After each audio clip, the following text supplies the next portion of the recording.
Good evening, everybody, and welcome to the May 10th reconvened regular assembly meeting.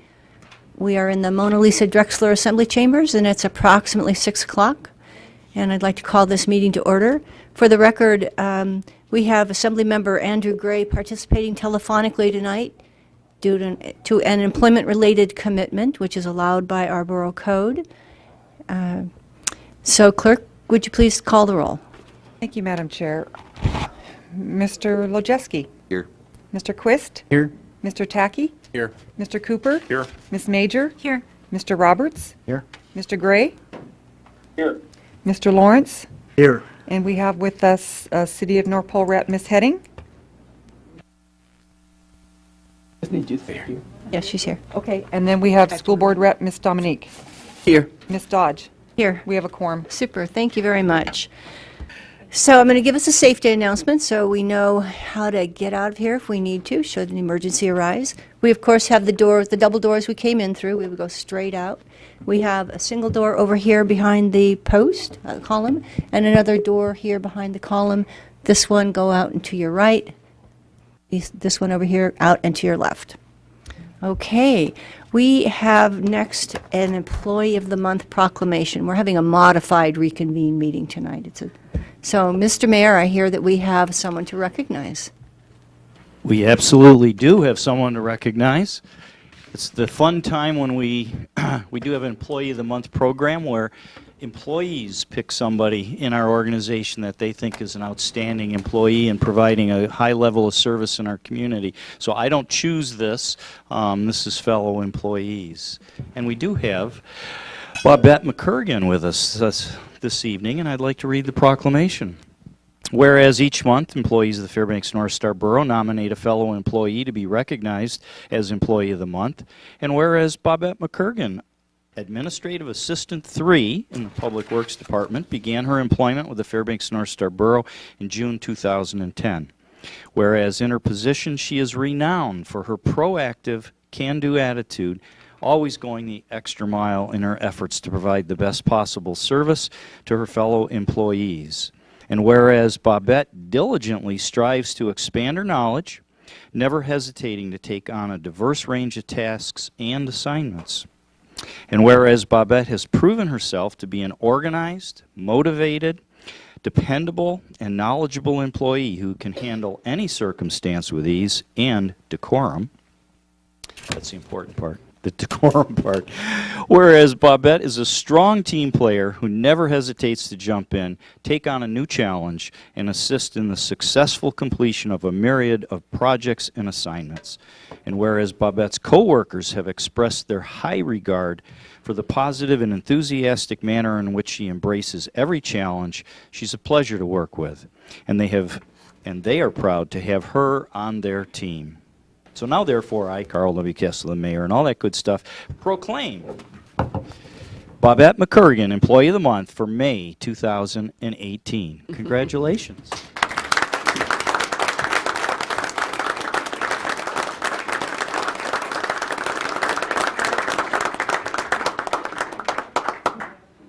Thank you.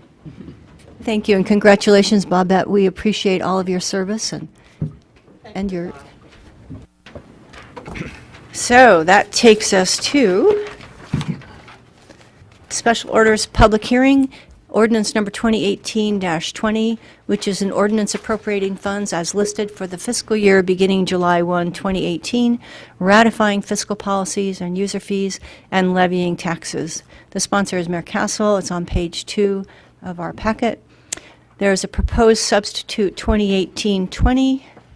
Proposed substitute attachment A, C, and D substitutes, which are on page 48.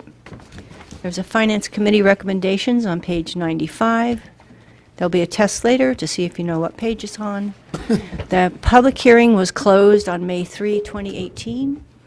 And the motion to adopt is on the floor from May 3, 2018 by Van Lawrence and seconded by Mr. Tacky. And that's where we are. I don't believe that the substitute hasn't been moved yet. So that is where we are. Substitute. Second. So it's been moved by Mr. Cooper and seconded by Mr. Lawrence to substitute the proposed substitute for, so, Mr. Lawrence, it sounded like you had something you wanted to say about that. Well, I'd like to make a motion to amend. There's a lot of lines involved. I'm going to move the printed amendment that would increase operations of Mary Siah to normal operations for the first 6 months of FY 18 and 19. Clerk, do I need to be any more detailed than that? I'm just trying to look which one we're looking at first. The top one. Top one, Is thank there a you. second, Mr. Lawrence? So, Mr. Lawrence has moved to add full-time operations at Mary Siah Rec Center for 6 months. It's been seconded by Mr. Tacky. It is in the Parks and Rec Public Works Department, General Fund, in the Division of Recreation, Parks Maintenance, Facilities Maintenance. Revenue, page 41, Parks and Rec, pages 476 to 477, 494 to 499, and Public Works, pages 524 to 531. The dollar amount is $201,300. A net with $5,760 in revenue, a net increase of $195,540. On the proposed amendment, Mr. Roberts is up first. So I would speak against this. This only funds Mary Siah for 6 months with an estimated closure of December. And even if we get a bond issue, and even if the voters approve that bond issue, it will take much longer than that to put something into operation. I would ask the Assembly to vote this down, and then we can bring up an amendment to restore full-time operations for the next fiscal year for Mary Siah, which of course will be subject to Assembly action in the future. Thanks. Thank you. Any other comments on the proposed amendment, Mr. Lawrence? Well, my point is that this will be subject to the next assembly in the future, and for that reason, if the condition of the building proves to be better than what I suspect it is, then next year's assembly can by ordinance, extend the hours or extend the time period for the operations of Mary Siah all the way, for the final 6 months of the fiscal year. But, I think that can wait until we know more about the condition of the building. Mr. Gray, I'm just going to take an opportunity to see if you have anything you wish to say. Not at the moment, thanks. Thank you. Any other comments or debate on this amendment? Thank you, Mr. Tacky. I'm just going to second what Mr. Lawrence has just pointed out. This way we're only increasing our budget at the moment by $195,000 versus like $375,000 about. And then we can actually spend the money to actually get a full report on the building and either increase the appropriations for Mary Siah later on, or if we find out that, yeah, we are going to need to demolish the building, and we've already made that position. So I'm voting in favor of this one. Mr. Roberts. Yeah, I want to make sure everyone understands that my intention with this ordinance is that with the amendment that I would like, which isn't this amendment, is to fund it out of the general fund, out of the money that we have in savings. And so it wouldn't impact this year's budget in the same way. Thanks. Any other discussion on the amendment? I'm going to pass the gavel so that I can speak to this amendment. All right, Ms. Dodge? Thank you. I think Mary Siah Rec Center, I'm going to say a little more since I don't usually get to say anything. I think Mary Siah Rec Center fills an important niche in our community. It's important to our seniors, it's important to our disabled people, it's important to people that are rehabbing from injuries or surgery, and to young families. We've had extensive testimony about how Mary Siah Rec Center is equipped with handrails, stairs, ramps, a lift. It's very specialized. It is not a run-of-the-mill pool or facility. I found it compelling that Juneau kept their Mary Siah Recreation Center type facility open along with their new aquatic center. I feel we have put the cart before the horse here. We need we need additional information on the condition of the building, as well as how the voters feel about the aquatic center come this fall. I support funding a full year's funding so we can gather this information, make an informed decision, and the users and the employees can have certainty. I support a minimum of funding through next April or May so users and staff can at least have use of this facility through the winter as we, absent three of us, make this decision next year. I urge you to vote no on this amendment and vote yes on the full-time operations. Thank you. Okay, you might say something. Yes, Mr. Quist and then Mr. Cooper. Thank you. So I just kind of a question on order. Mr. Roberts has an amendment that that if we were to want to consider it, we would have to defeat this, or if this were to pass, would he be able to make his motion? I guess my question is, they seem like they're the same item in a way. I mean, would it be appropriate if we were to be considering that to make a motion to amend the You amendment? could certainly amend this amendment to, yes, you could amend the amendment. If you wanted to amend it to some other amendment on our table or something Okay, else. well, thank you. I'm not going to make a motion this Okay, time. But thank you. Mr. Cooper. Thanks. Well, I think that both the 6-month and the 1-year option have valid points. I think it could actually, it's 6 of one, half dozen of the other, right? You could wait 6 months, and if it looks like we needed to put more money towards it, we do so at that time. If we funded Mary Siah for another full fiscal year, if 3 months into it, it looked like the reports came back and it just wasn't feasible to keep it going, then we reappropriate that money back in. So, it's 6 of one, half dozen of the other. That said, I think that, I agree with Mr. Lawrence. We don't have the answers that we need yet on some of the studies that we asked for, and we have to put something back in because tonight's the night we have to make the decision on the budgets and, see how it goes forward. Thank you. I have Ms. Major and then Mr. Roberts. So I agree with Mr. Cooper, and it's kind of 6 one, half dozen the other. The one challenge or the one concern that I have with it is I'm not a fan of incremental funding, and I think when you get into incremental funding, it oftentimes ends up costing you more in the long run, and it certainly creates a lot of uncertainty. So with that, I am in favor of the full year and then the ability to reappropriate as time goes on, vice just the 6 months, and then bringing this back to the table. Mr. Roberts. So, something you need to think about when you're looking at 6 months is that, yes, the Assembly can make the decision then, but it's the administration who has all the numbers at their tips, who's going to have to actually do the work of putting all that together, which could be requested by an Assembly member. But you're going to have a new mayor at that point.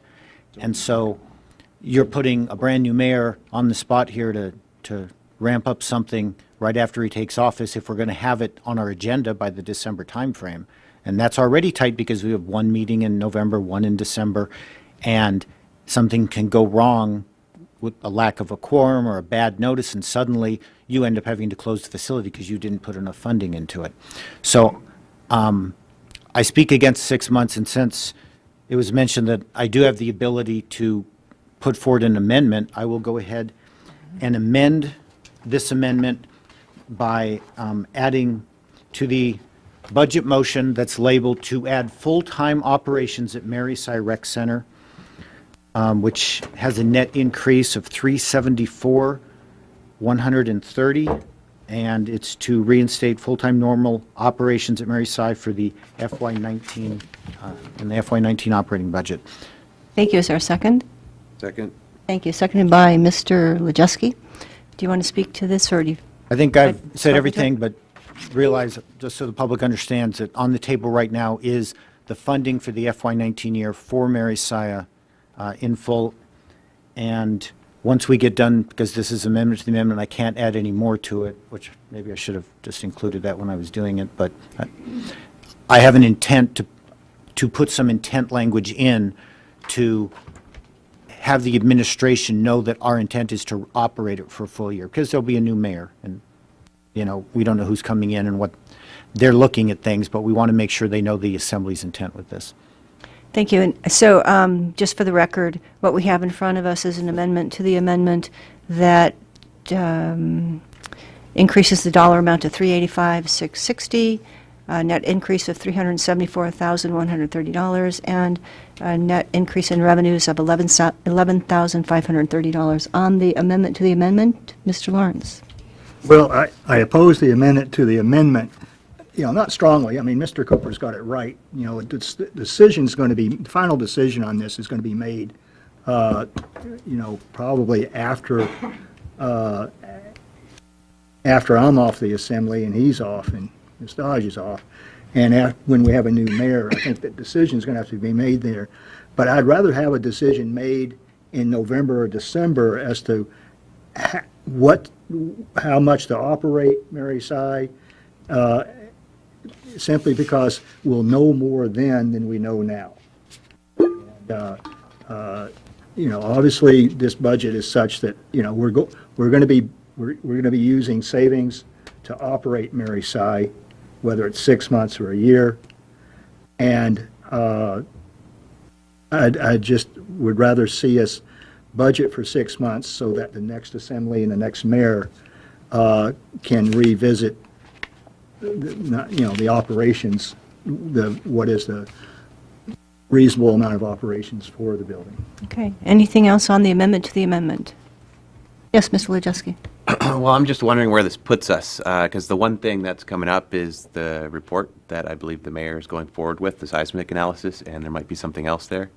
So is this all irrelevant if Mary Sy comes back as seismically unsound? It could be, yeah. I mean, if we lose occupancy rating for the building, it closes, and, I mean, then we're stuck. Yeah, so we're moving ahead on getting that information for you as quickly as we can. There's a walkthrough tomorrow afternoon. I don't remember the exact schedule. I believe it's tomorrow afternoon. We're walkthrough with contractors and such. We're out for RFP to do the research on that. There's 3 critical factors in the building that we need to go, sort of 4 actually, but anyway, that we need to review per your request, and we're doing that as quickly as we can. I don't know exactly when we'll have an answer. It depends on response from the contractors on our RFP that's on the street now. Thank you. Mr. Roberts and then Mr. Cooper. Yeah, I want to point out that if this amendment to the amendment passes, I will then offer one to fund this out of general fund. So if it gets shut down, then it never impacted the taxpayers directly, and all that money stays in the general fund. Thank you, Mr. Cooper. Thanks. I was just actually going to make Mr. Roberts' point that I think the place that it would come from is a general fund balance, and if everything fell apart and we had to close the building, we'd just appropriate the money back to the fund balance. So. Anything else on the amendment, Mr. Wojciechowski? Yeah, I understand what you guys are saying. It makes perfect sense. So, in effect, this gives us the option of keeping Mary Sy open, or I guess the certainty that we have if the report comes back clean enough. But big picture, I'm kind of thinking of what the mayor will probably have to chime in. I'm trying to read your mind a little bit and what you're thinking, because I'm somewhat thinking the same thing anyway. That is the overall picture here. I think it's fair enough to say that the overall budget's going to be unsustainable, largely because of the capital end of things. And so we absolutely can save Mary Sy for a time if the reports come back okay, but we're, in a certain extent, kicking the can down the road, or at least diminishing our resources we have to address the other building problems that we have in the borough. I don't know that I've got much more to say about that, but I just wanted to make sure it's on the top of everyone's mind before we start voting on these. Okay. Anything else on the amendment to the amendment? Mr. Cooper. I just, in response to Mr. Wojciechowski, I completely agree. It's that we have finite resources, and how we spend those resources on our various buildings is a big part of the problem here.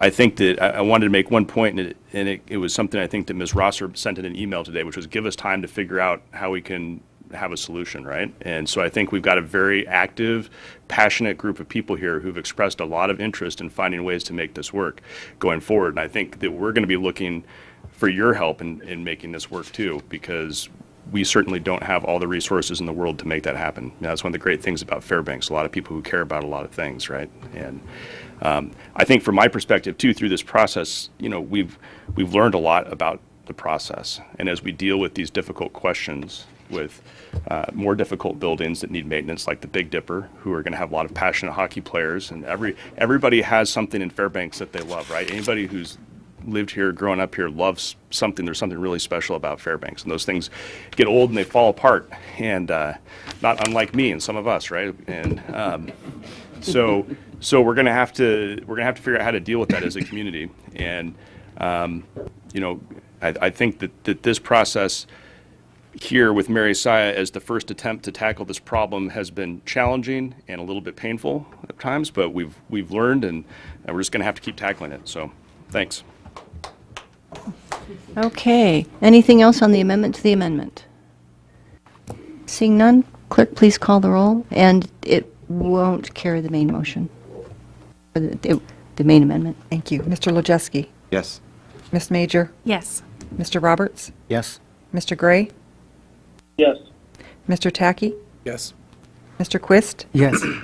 Mr. Cooper, Yes. Mr. Lawrence, No. Ms. Dodge. Yes. Would anyone like to change their vote? Seeing none? 8-1. And I can't see you there, Mr. Gray. I'm presuming you'll let me know if you need to change your vote. I will. Thank you. Thank you. Mr. Roberts, you had your hand up. Yes, so I'd like to amend this motion before us so that the funding for this motion is provided out of the general fund. And I think it's already says general fund. is that, you believe that that's included? I see, because it says general fund up there. Can we get clarification from finance that they take this amendment to mean that? For the listening public, we all have and for this public, we have an amendment in front of us, and it shows the source of funds, and that's what we're talking about. So typically, at the end of all your motions, we ask how you want to balance the budget, which could be from fund balance, could be from changing some, like facilities maintenance reserve contribution, or so if you specifically want this to come from general fund balance, you should move that and vote on that. So I will move that then, for this to come out of general fund, and I can speak to why if I get a second. Okay? Second. So it's been moved by Mr. Second. Roberts and seconded by Mr. Cooper that this be specifically drawn from general fund on the motion? So every year, I've always made a general fund motion to fund, of course, at a level to keep the mill rate the same. And then there's funding that the mayor's requested, which I believe his intent was for us to fund out of general fund whatever we ended up over the budget that he brought forward. So that's another level. And then there's complexity in that as far as I wouldn't want this to fail because that motion failed at the end. I want this to stand on its own, and then everything else will still have that same motion, but it'll be separate from the Mary Siah debate. And so everyone can vote on that, not voting on Mary Siah at that point in time. They're voting on it now. Okay. Any other discussion on the proposed amendment to the amendment to specifically draw this from general fund? See, yes, Mr. Lawrence. Is this an amendment to the amendment? This is an amendment to the amendment. To the So one-year amendment? Or, Yeah, to the one-year amendment. That's correct. The 1 year that was just adopted. we voted on that, so it was We voted to adopted. make it the amendment Okay, I see. All right. that we're considering. I know. Becomes challenging. We could use a little scoreboard. So we are on the amendment to the amendment. Any further discussion? Mr. Gray? No? Okey-doke. Thank you. Yes, Mr. Lojewski. So we're about, 1.8 million-ish above the target reserve? I don't know what other people had plans for that 1.8 million, what they wanted to do with it. Just curious. Well, we probably won't get that answer, but we can at least find out how much above the target we were.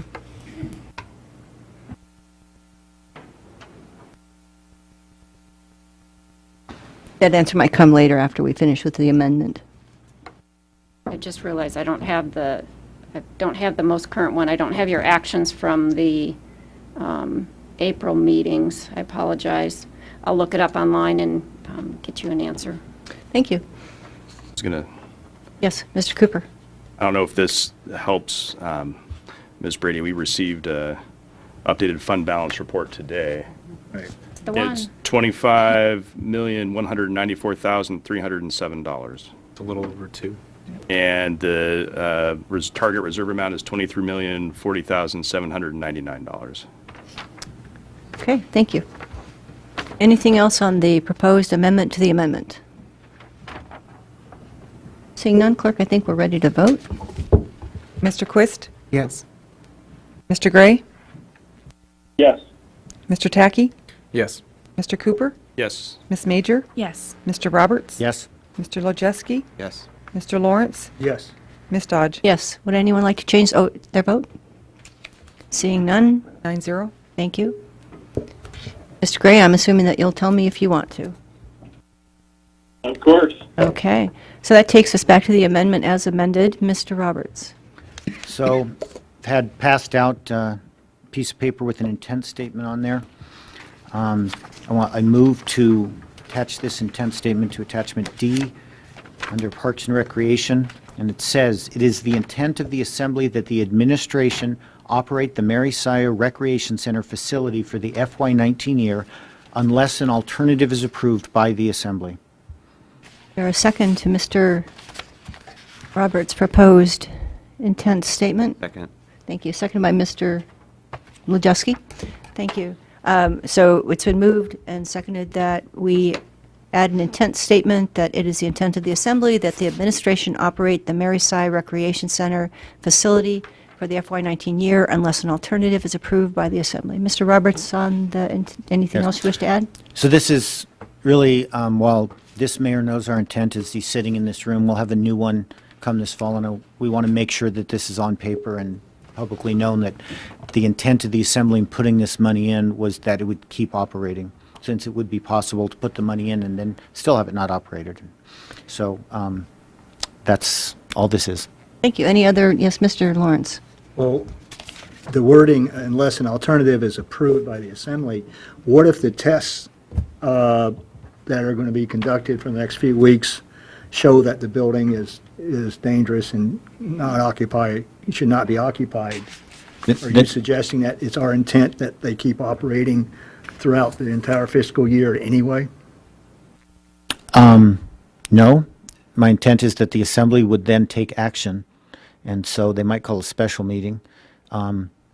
Hopefully, they actually get these tests done before the end of this fiscal year, and so it might change before you even hit this amendment coming into effect, because right now it's funded through June.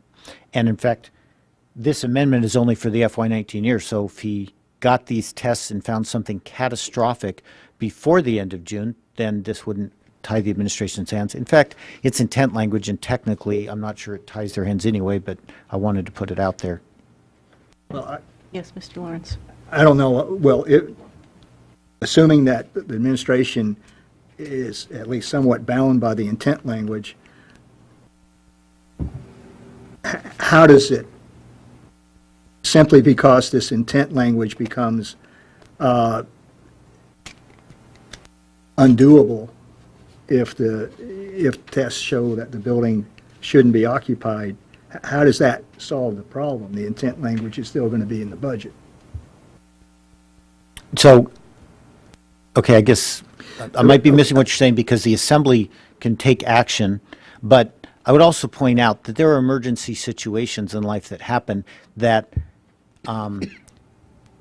you can intend a lot of things. If the city said you have to shut down because their building inspector said it had to happen, then there wouldn't be much choice in the matter anyway. And I don't think that this would override something like that, but the attorney could speak to that.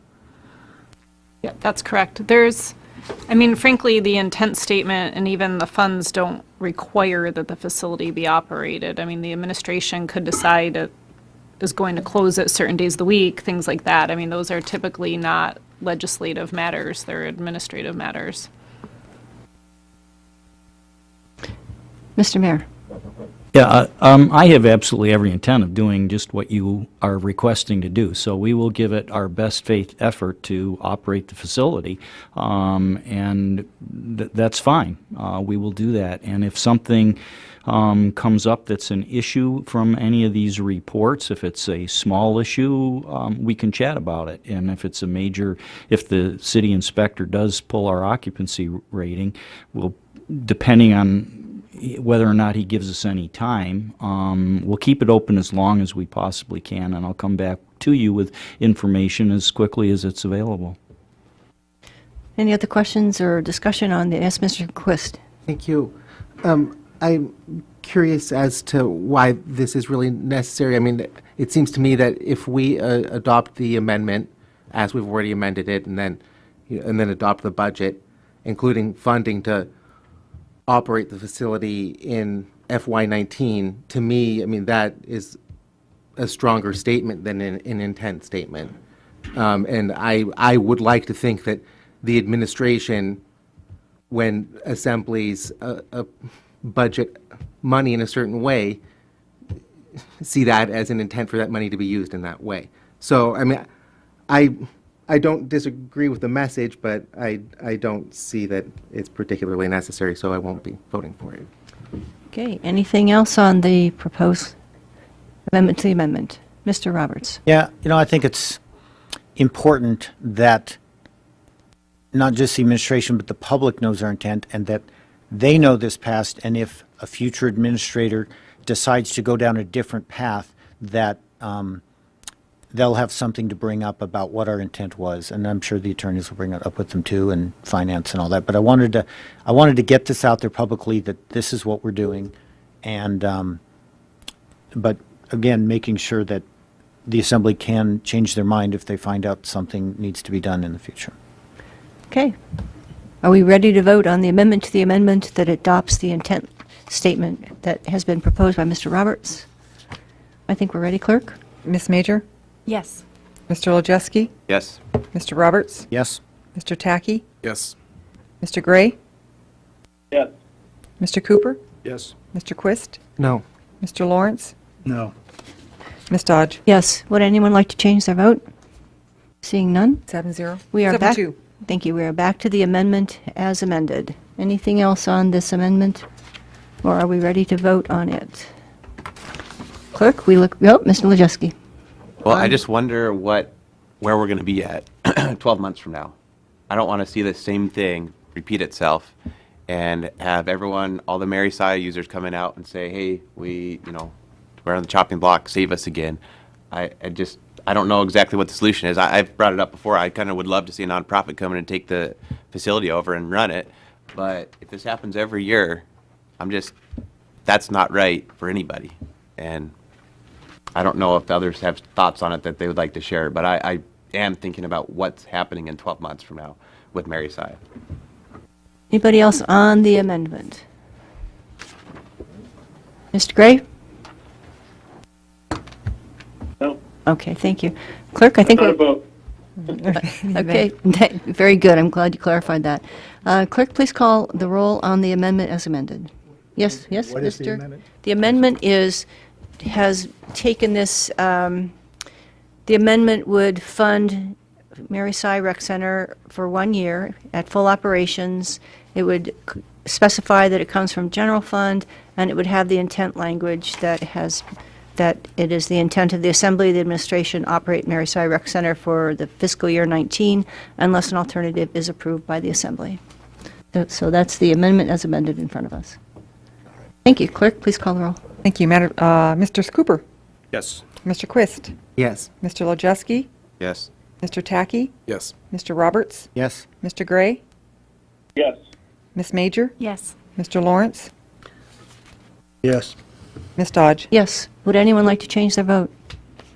Seeing none, 9-0. the Mary Siah Rec Center is funded for another year unanimously.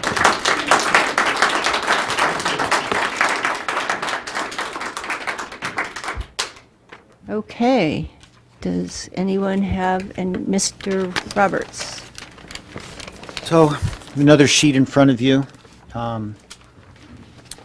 I am moving to amend substitute attachment D intent statements to change the intent of the multi-year and capital projects budget code enforcement cleanup project to limit the funds used to vehicle cleanups to read as follows. It is the intent of the FNSB Assembly that the code enforcement cleanup project is to finance vehicle cleanups when voluntary compliance efforts, including issuance of citations, have been ineffective to include encroachment and abandoned vehicle removal. So I am removing the words property and the words and cleanups have been ordered by the court. And I can speak to that if I get a second. Second. I'm just give me a minute while I mark it up, okay? So you're removing property, you're inserting vehicle, and you're removing and cleanups have been, there's another copy It's in our- somewhere. yep. Thank you. So it's been moved by Mr. Roberts and seconded by Mr. Majewski to amend substitute attachment D intent statements to change the intent of the multi-year and capital projects budget code, thank you, enforcement project cleanup, to limit the funds used to vehicle cleanups to read as follows. It is the intent of the Fairbanks North Star Borough Assembly that the code enforcement cleanup project is to finance vehicle cleanups when voluntary compliance efforts, including the issuance of citations, have been ineffective, to include encroachment and abandoned vehicle removal. You wish to speak to that, Mr. Roberts?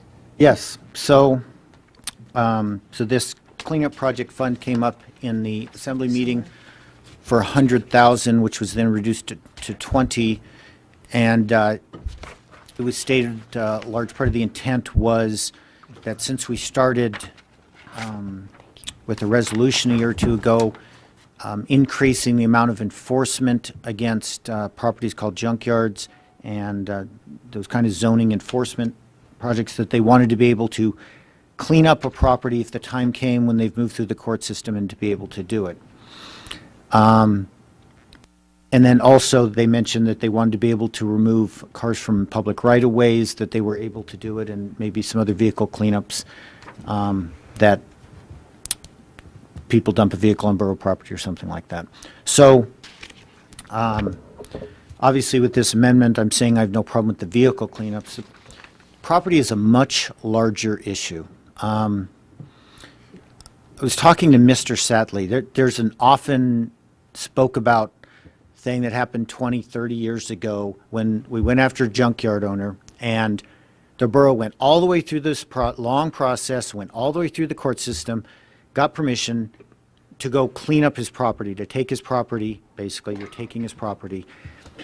Now, it turns out, what I didn't realize, I was talking to Mr. Satley today about this to get more of the details because he'd sent an email that referenced some of them a few weeks ago.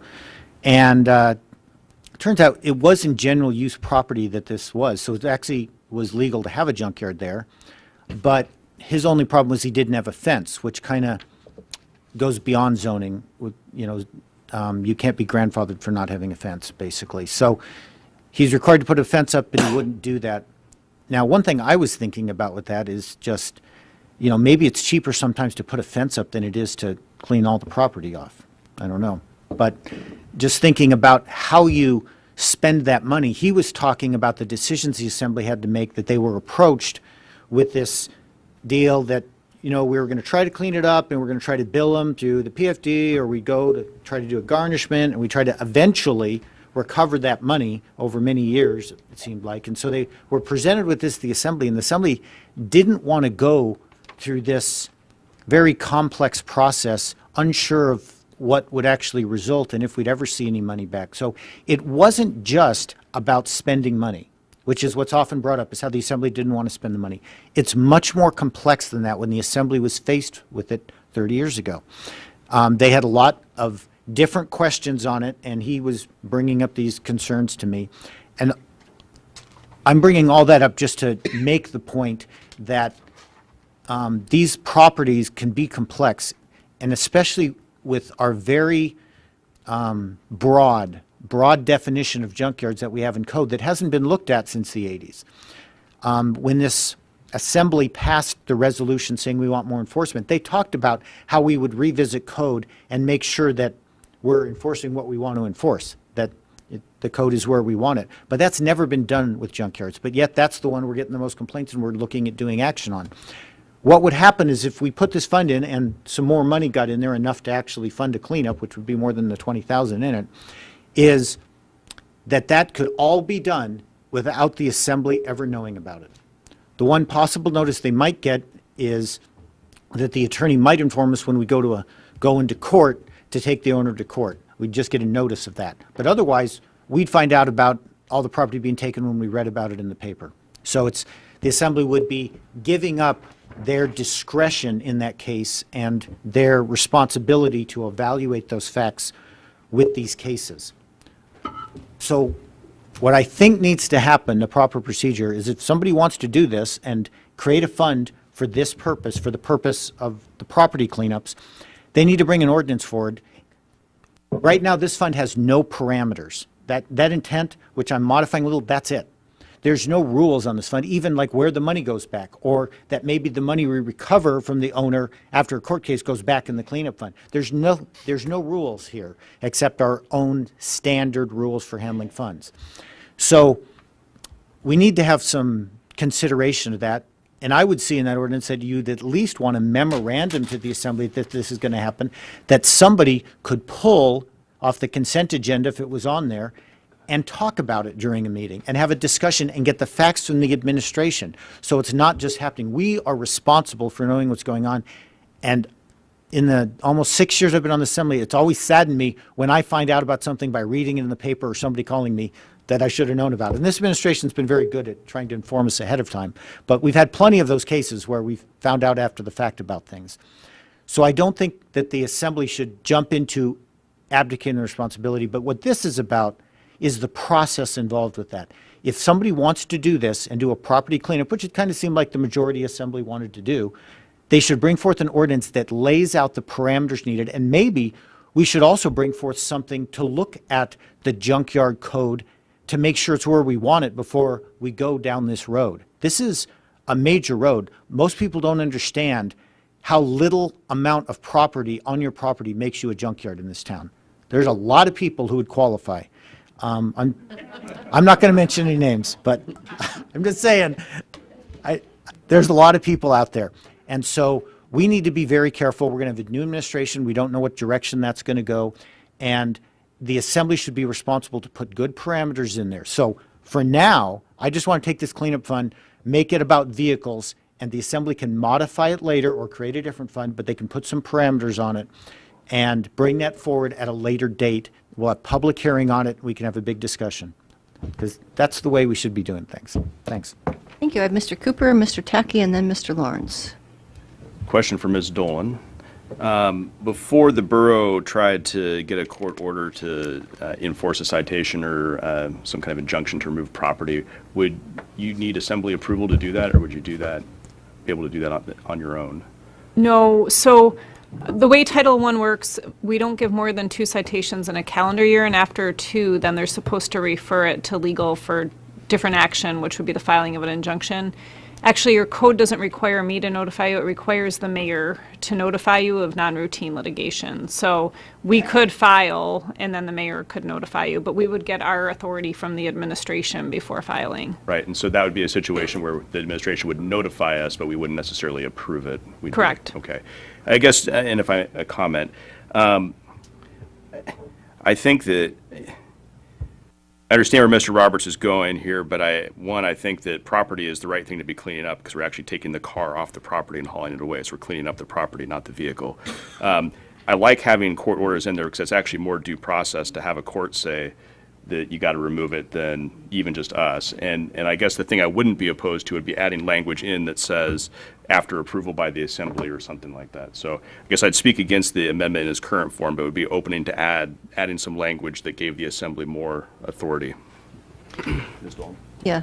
So I just want to clarify that when Mr. Roberts asked for language here, he wanted to limit the code enforcement cleanups to vehicles only. Mm-hmm. And so under Title 12 encroachments and Title 10 abandoned vehicles, we would give due process. We would give notice of the vehicle unless there was some serious hazard. but we wouldn't typically go get a court order before we handle that. That's not the process that's currently in code. So I think the difference is if we're talking code enforcement generally and we're talking property cleanups under Title 18, or if we're talking vehicle only. So it had previously been drafted, my understanding was it was code enforcement generally, which was going to include Title 18 code enforcement, such as junkyards. So this would restrict this, in my opinion, to strictly Title 10 and Title 12, because that's the only place that we do abandoned vehicle and encroachment removal. So we don't go get court orders before we would do that. We have a different legal process that we follow.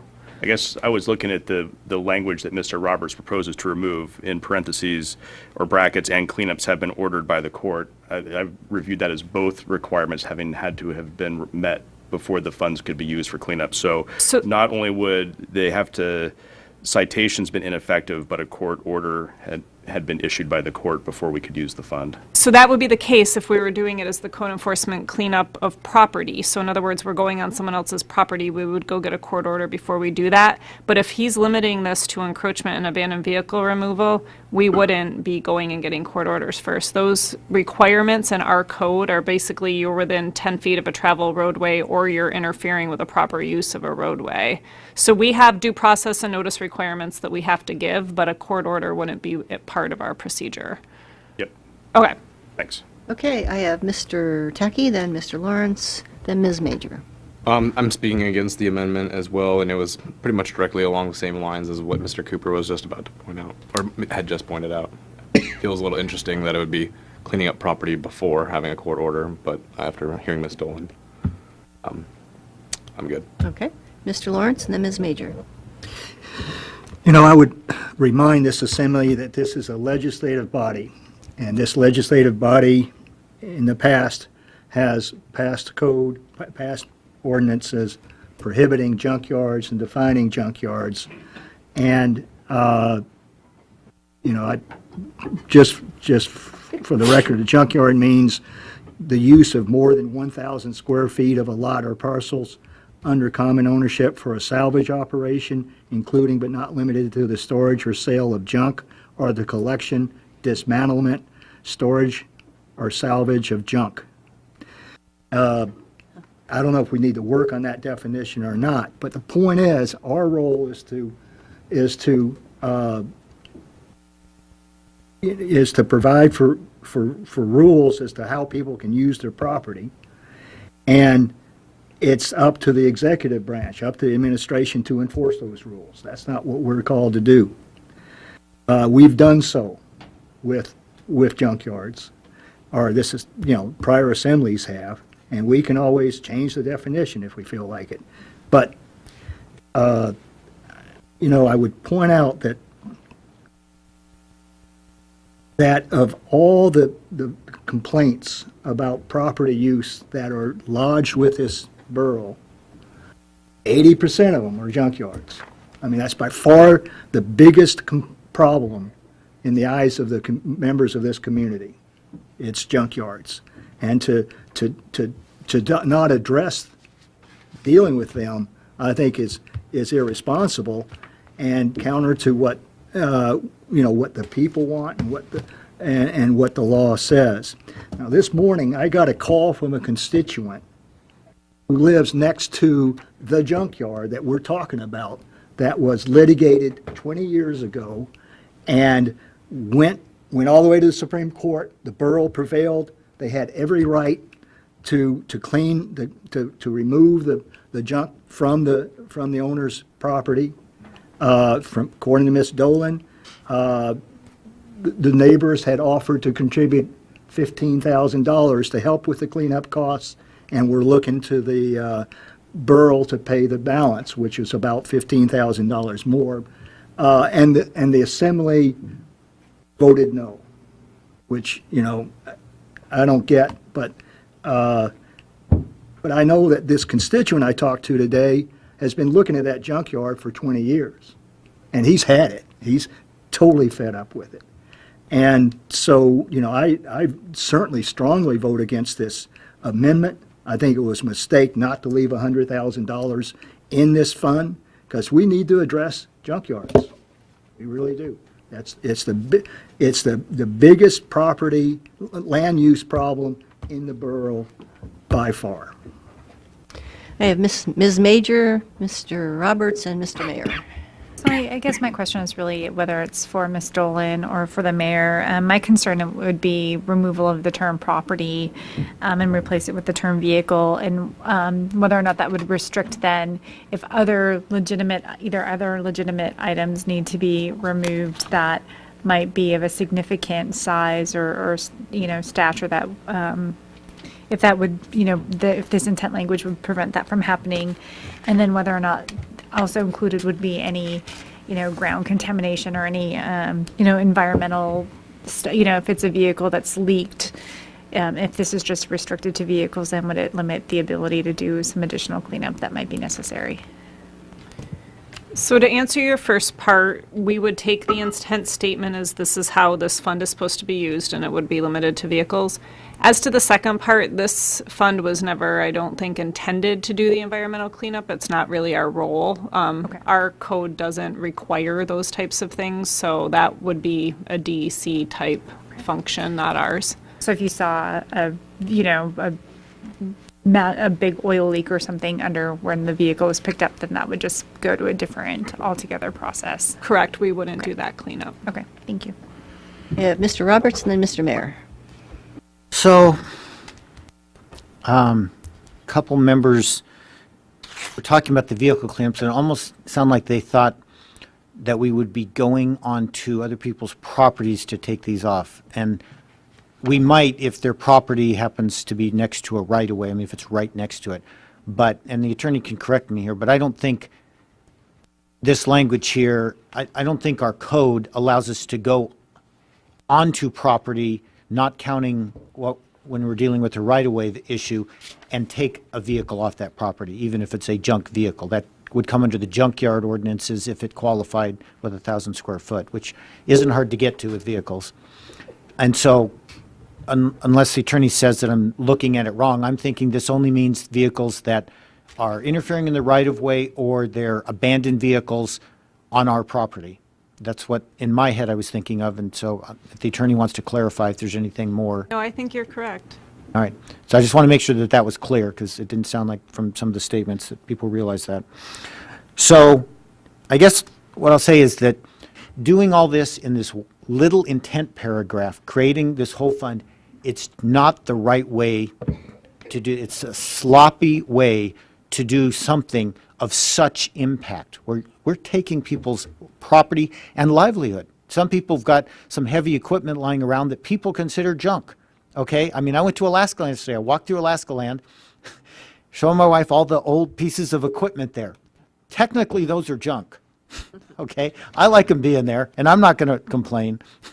But some people have that kind of junk around in Fairbanks, and we're the kind of place that has that. And we just want to be careful about that. It's really a major thing that I don't think the Assembly would want to give up their responsibility in this and have to answer to the public saying, why did you just take all my 55 Corvette collection or whatever? So, Oh, yes, Ms. Dolan and then Mr. Mayor. If I could just clarify that, and I'm not weighing for or against this, I view this as a policy call, but the Assembly passed a resolution intending that a code enforcement program commence, and they expressed an intent to fund that program. So we have, through your legislative powers, we have code that we had not been enforcing. And so there was a policy decision made of, instead of repealing code, to commit to enforcing it. And so just so we're clear on what my office is going to do if there isn't funding and there isn't support for code enforcement is we will again limit our code enforcement program. So we're not going to go get court orders and expend borough resources and taxpayer resources if this body doesn't want us to. But then we really need to take a look at code and actually take it off the books, because your code is law. And so right now you have laws that we aren't actively enforcing. right. And all I'm saying is that if the Assembly wants that, that it should be brought forth with a few more parameters on how that's used so that we can answer the public about its use and what's going on. And, well, I had one other point I can't remember at the moment. So. Okay. We'll come back. Mr. Mayor. So the attorney covered quite a bit of what I was going to say here. The Assembly asked us to get more engaged in this, and I said we'd need to have a fund and some money, and that was the intent. So I brought back essentially what the Assembly was asking for. We don't take this sort of thing lightly as far as going out and enforcing these kinds of codes, and I think it's being characterized as we might be somewhat frivolous and just go out and take somebody's property, and we don't do that. The process starts with at least a warning from code enforcement without a citation, just a chat with the owner. Typically, it's more than one, and the owner of the property has the opportunity to call me and say, hey, wait a second, your code enforcement officer's mistaken here, or there's extenuating circumstances, and we do our best to work with people. The citation process starts when a homeowner who's clearly in violation tells us they're not going to do anything about it and not work with us. And then we go to the citation process. A citation can be appealed, and they can take that to court. Then we have to do a second citation, and that can be appealed, and that can go to court. And then if we're still on this trail after all of that, then we go to court and have the judge decide whether or not we can do this. So, it's already a four-step process, and we're not going to invest that time, money, and energy in something if, as it happened in the case that you're referencing from a few years back, if it dead ends there, we don't have the resources to waste our time, money, and energy. And so you guys decide if you want the codes enforced, we'll do it. But you need to commit to that. And if you don't, if you think we need to change them, that's your prerogative too, and we'll do as per directed here. But this mixed message is very challenging for us to try to enforce and do something about. And it's been going on for a long time. And that's why we haven't been enforcing the codes. So I hope you can send a clear message with where you want us to go with this. Thank you. I have Mr. Tackey, then Mr. Cooper, then Mr. Roberts. Well, I obviously want my intent to be clear that I want us to enforce our rules. That's how I voted for the resolution.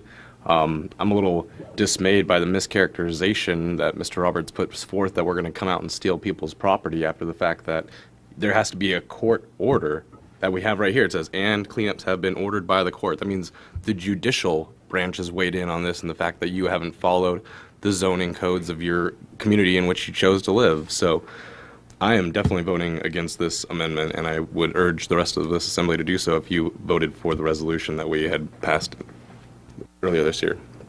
Mr. Cooper, then Thanks, Mr. I think Roberts. Mr. Tackey stole all of my points.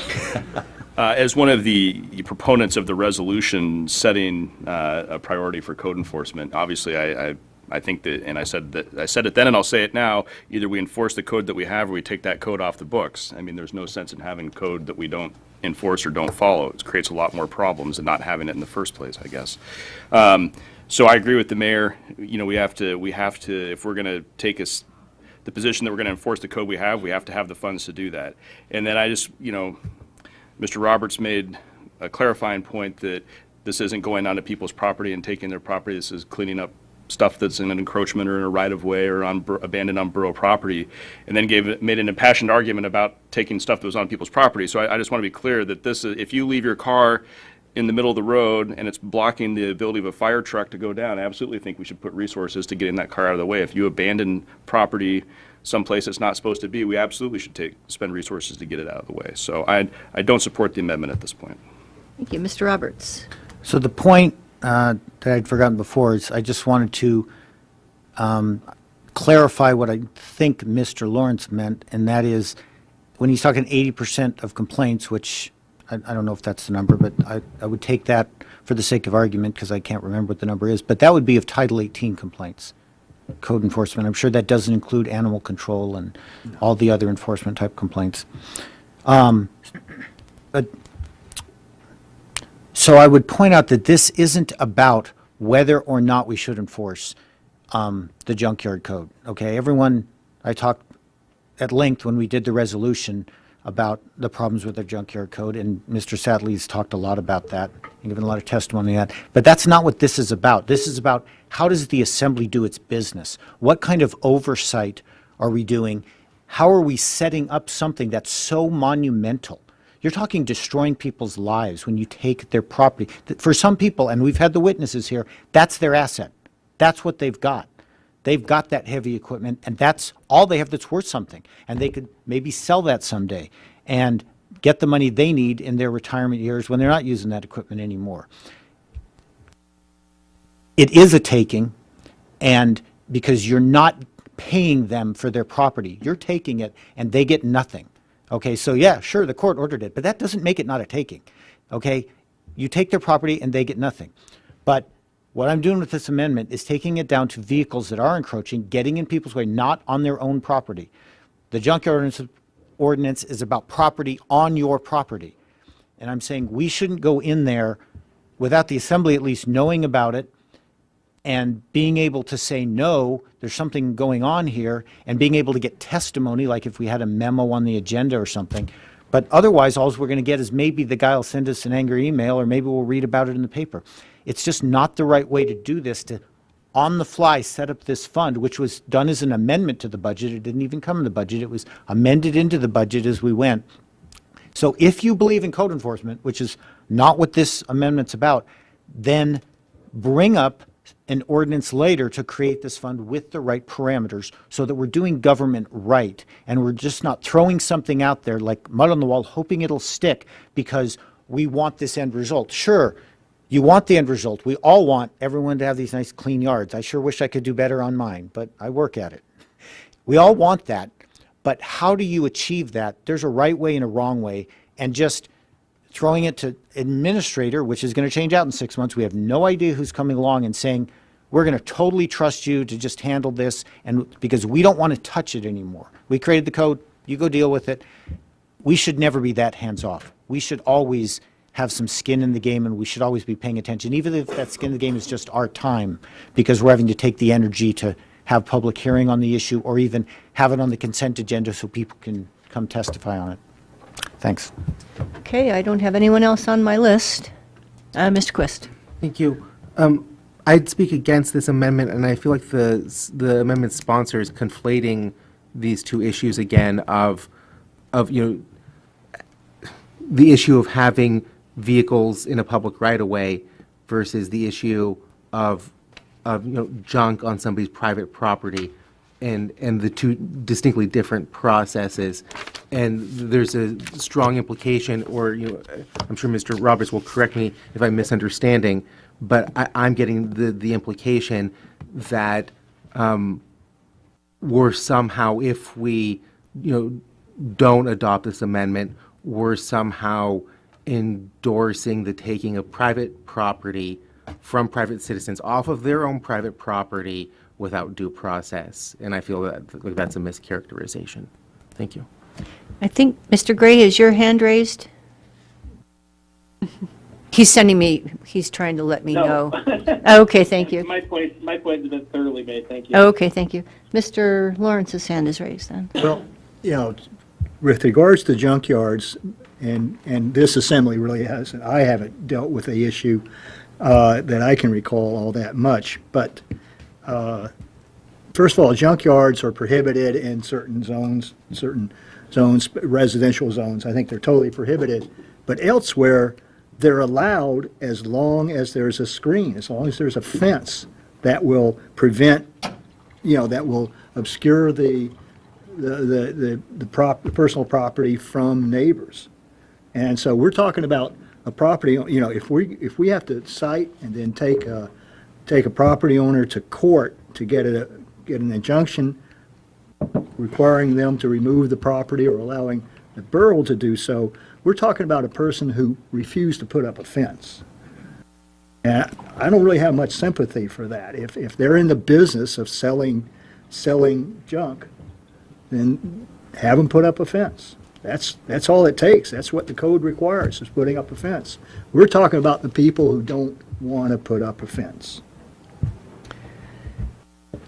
Mr. Mayor, was that a hand raise or a head scratch? Oh, Okay. head scratch. Thank you.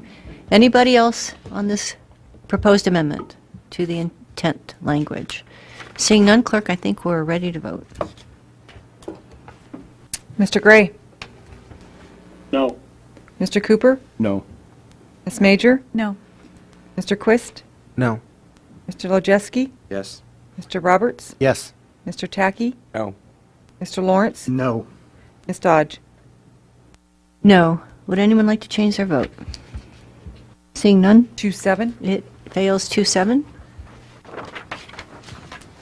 Mr. Quist? I'd like to make an amendment.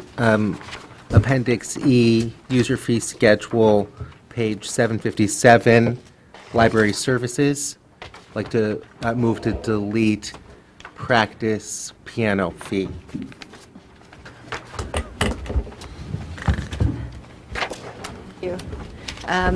So Mr. Quist has moved to change Appendix E, user fee schedule, page 757, delete practice piano fee. Is there a second?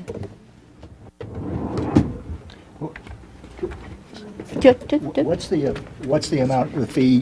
What is the amount of the fee he would like to know? It's as $50 as or- proposed by the administration, 15. I believe that it remained unamended in the end after Finance Committee. Is there a second? I will second it for the sake of discussion.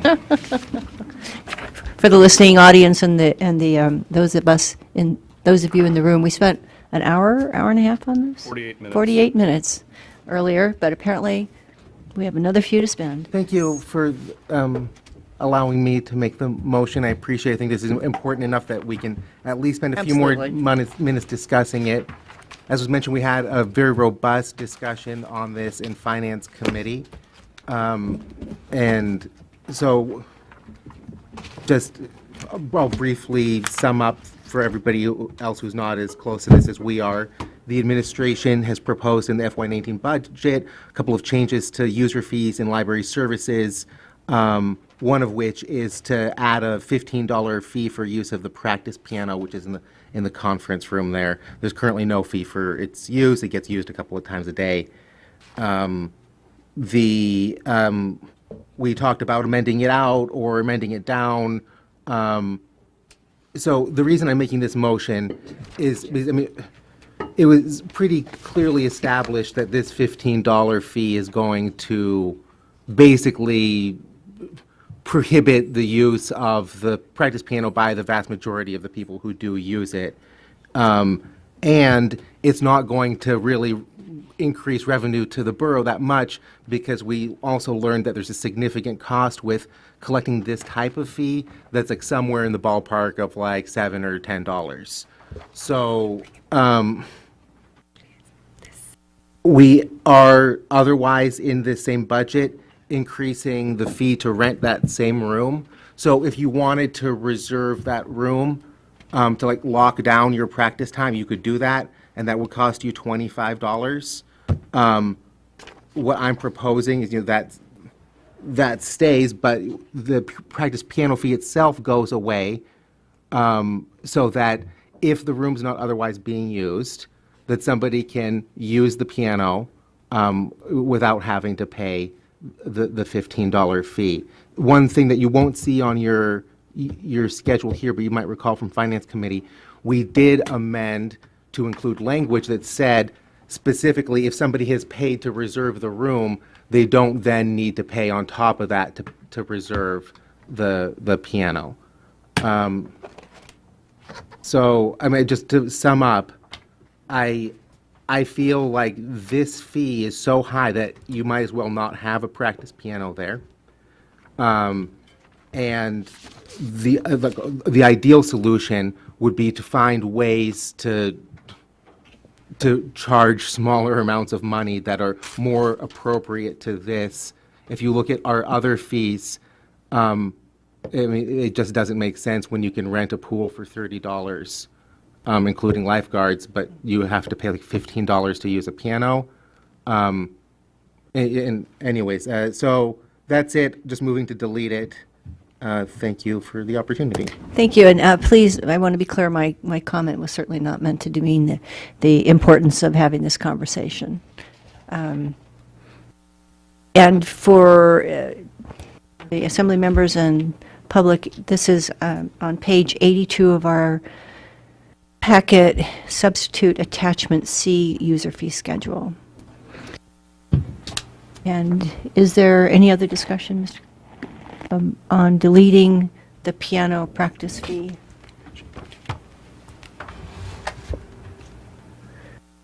Okay, I don't see any. Clerk, sounds like we must be ready to vote. Thank you. Mr. Tacky? No. Mr. Roberts? No. Mr. Lojewski? No. Mr. Cooper? No. Mr. Quist? Yes. Ms. Major? No. Mr. Gray? No. Mr. Lawrence? Yes. Ms. Dodge?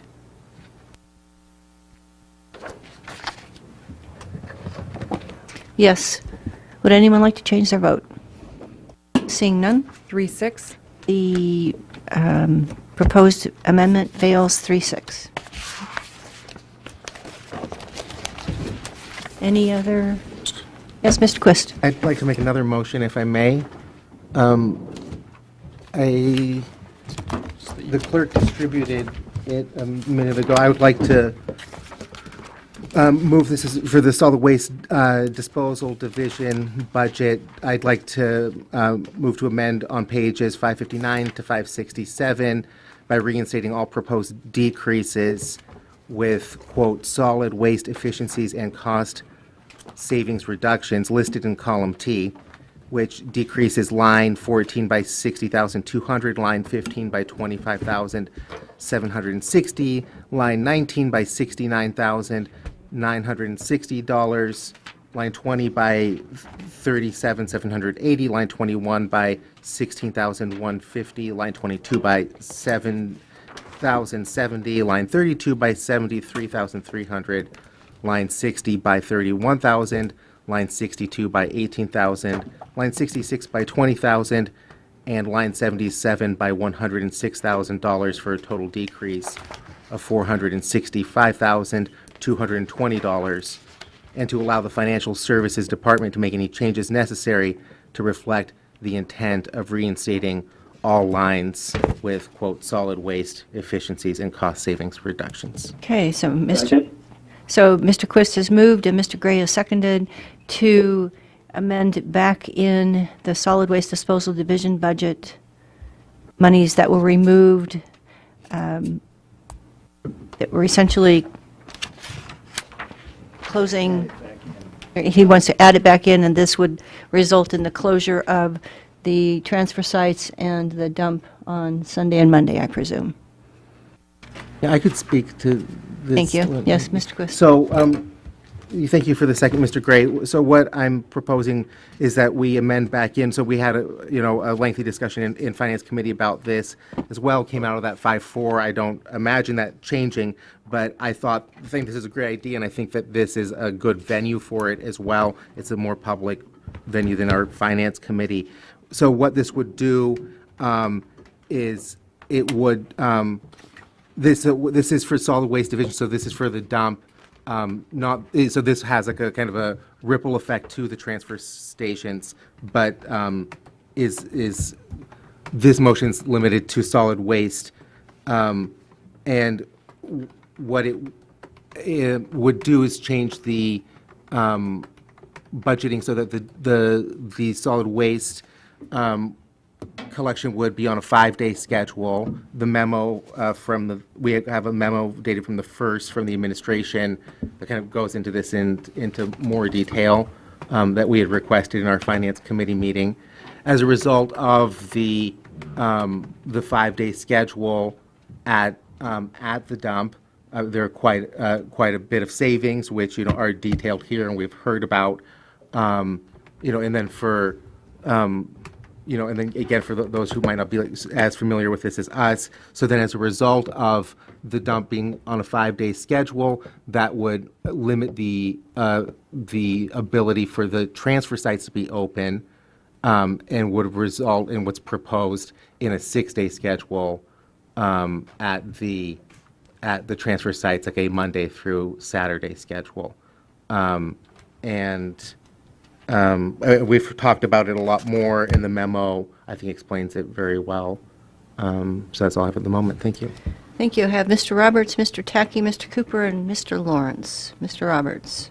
Yeah, Mr. Quist explained it somewhat. I just want to make sure the public understands that what we're talking about is because of shutting down the landfill a couple days, we would shut the transfer sites down a couple days approximately. And so you're looking, they were mostly talking Sunday and Monday, shutting down the transfer sites. So you wouldn't be able to take your trash anywhere on those days. And so that's what we're talking about here.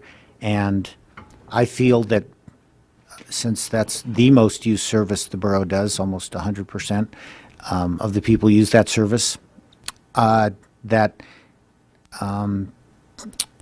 with schedules out there, that people need those days at the transfer station to be able to dump their trash. And I don't think that this is the right alternative to cut that out, at least for the weekends. And that was the big answer. So that's it. Thanks. Thank you, Mr. Tackey, and then Mr. Cooper, and then Mr. Lawrence. I'm just going to say the same thing I said before in the Finance Committee. It seems kind of like not the best place to try and find savings when it's only $465,000 out of like a $12 million budget. To spend that extra amount to keep the services open for 7 days rather than for 5 days, and to keep the landfill or the transfer sites open 7 days instead of 6 or 5 days. I was definitely in favor of spending the extra dollars to keep that service open all the time, as it's all used by all community members in some fashion.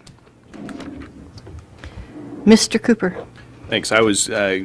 And Mr. Roberts filled in some of the details. I think the other piece that's worth filling in is that this affects the tipping fee rate. So that's the number that gets adjusted. It goes up by $4 versus $2.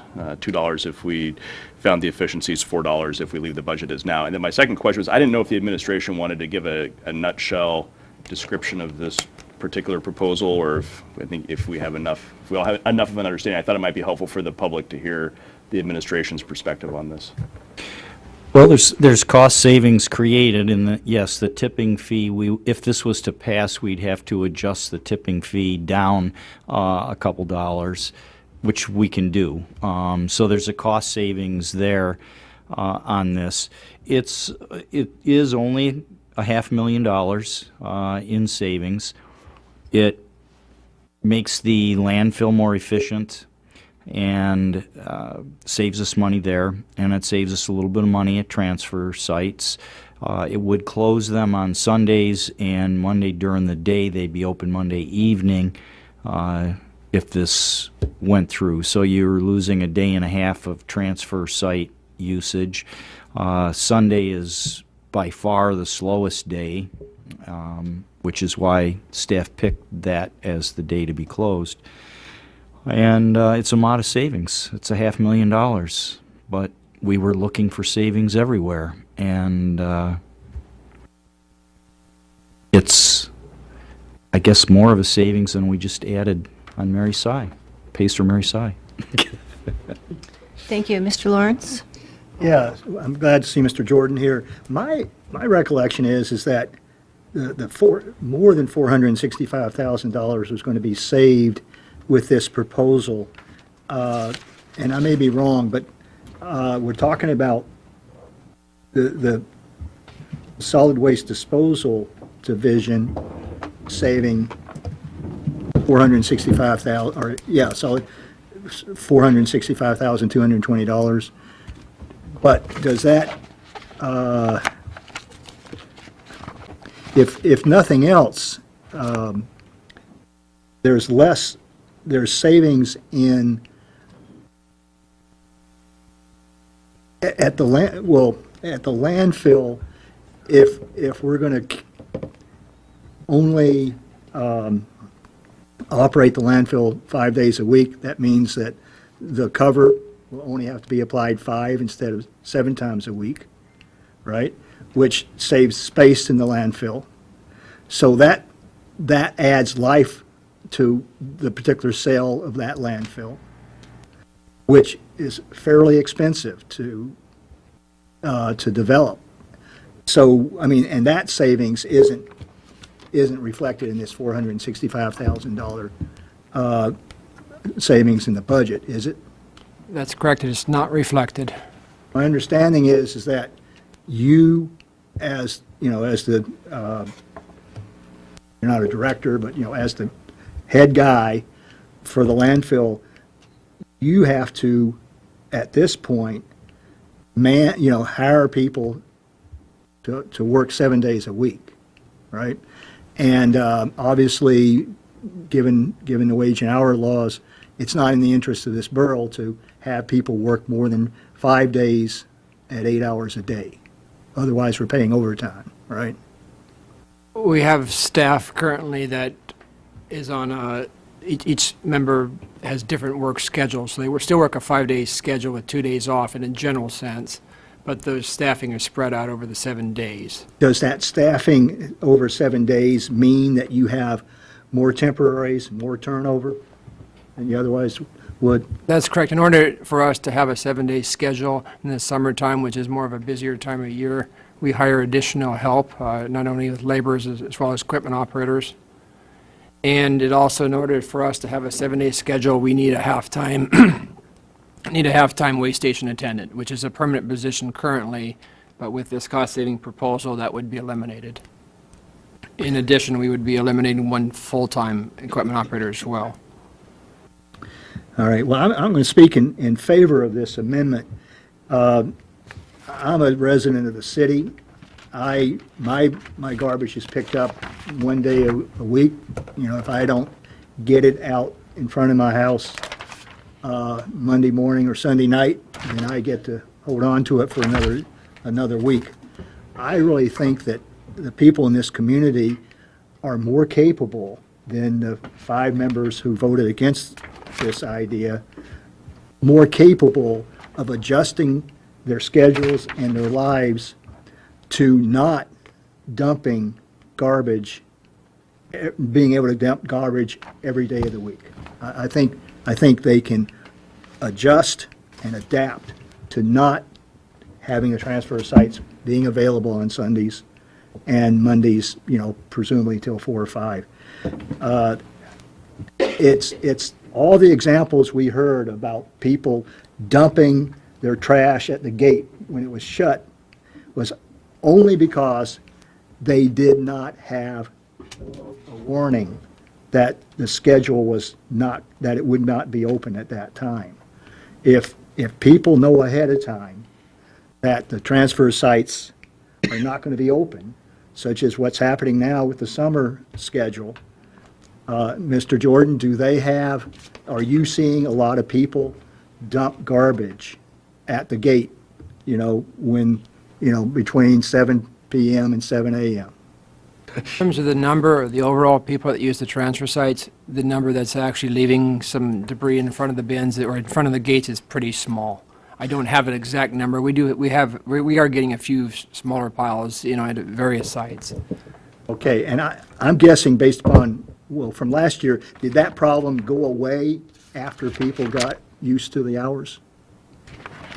Last year, we had less issues with people putting in their garbage or leaving their garbage in front of the gates, but this year we have more sites under the attendant services, so you sort of anticipate a few more occurrences. I would hope and think with time that would decrease. I know there's a Alaska State Trooper on one instance, he actually left me a message. He identified who had left the debris, called him, and gave him a choice: please come back and pick up your debris, or either he would issue him a citation. The person elected to come back and pick up their debris. It's just disappointing, you know. Someone throws their trash on the ground in front of a public facility. Yeah. All right. Well, yeah, I speak in favor of this amendment. I think I think we're shortchanging the people of this community, thinking that they have to have access to transfer sites 7 days a week. I think they can adjust to fewer, and it's saving us $500,000 at least. So, I speak in favor. Mr. Gray, thank you for waiting patiently. Over to you. Not a problem. So I agree a lot with what Mr. Cooper said. I mostly seconded this amendment because we discussed it a lot in Finance Committee, obviously, but I wanted the public to be able to hear a little bit more the members' perspectives and also the administration's perspectives. And, I feel like the public is already pretty mad at us for the whole 7 to 7 crash issue. I'm not sure that my perspective has changed on this specific one about putting it down to 5 days or leaving it at 7. But it's interesting to be in the position of the public being mad at you for not providing enough service versus something where you're trying to provide cost savings and then you get somebody mad at you anyway. So that's a tough position to be in, but I just wanted to, I don't think I've changed my perspective per se. I think that this is a service that people are used to. I think it's something that's essential. I don't know that, I don't know that I've changed my perspective, but I've been kind of torn on this. So glad to discuss it again. Thank you. And, I'm going to pass the gavel because I, too, appreciate you bringing this forward, Mr. Quist. I feel that this was inappropriate to do in a budget session. I feel that we should have an ordinance. The public should know that we're proposing closing the sites 2 days a week. We should have a discussion. We should listen to it. I've heard people say yes and no as I've wandered around saying, well, what do you think about this? So and I also have been told of some cost savings that we can find by using the coal ash that the various utilities are working to rid themselves of. They say that it's a very good substitute for the gravel. So there's some other ways we can save some money that we should probably pursue. Thank you. All right. Any other debate? Mr. Quist. Thank you.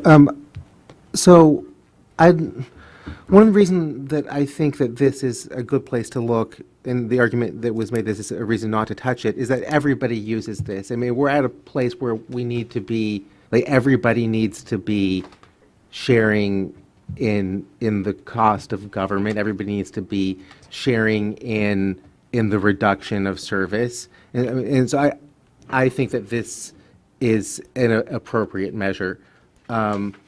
And like I said at the beginning, I don't necessarily expect the outcome to change based on how things went in Finance Committee. But I'd like to make a motion to amend the amendment that I probably should have included in the initial, which is also on page 766, to adjust the tipping fee rate from $111 a ton to $109, and then all the fees that roll down off of that as well, from the $4 increase to the $2 increase. And I think that budgetarily, these two concepts are really linked. So that's why I'm offering that amendment to the amendment. Okay, we have a second to amend the amendment to also provide that the user fees or the tipping fees will be decreased if this amendment passes. Discussion. All right, Mr. Gray, I know you have something to say, but I think unless it addresses this amendment to the amendment, I'm going to call for a vote on the amendment to the amendment. That's fine. All right. Madam Clerk? Thank you. Mr. Cooper? Yes. Mr. Quist? Yes. Mr. Lojeski? Yes. Mr. Tackey? Yes. Mr. Roberts? Yes. Mr. Gray? Yes. Ms. Major? Yes. Ms. Dodge? Yes. Mr. Lawrence? Yes. Would anyone like to change their vote? 9-0. All right. All right. Well, then, back to the amendment as amended. Mr. Gray, did you have, you had something you wanted to say? Yeah, just something I forgot to bring up before.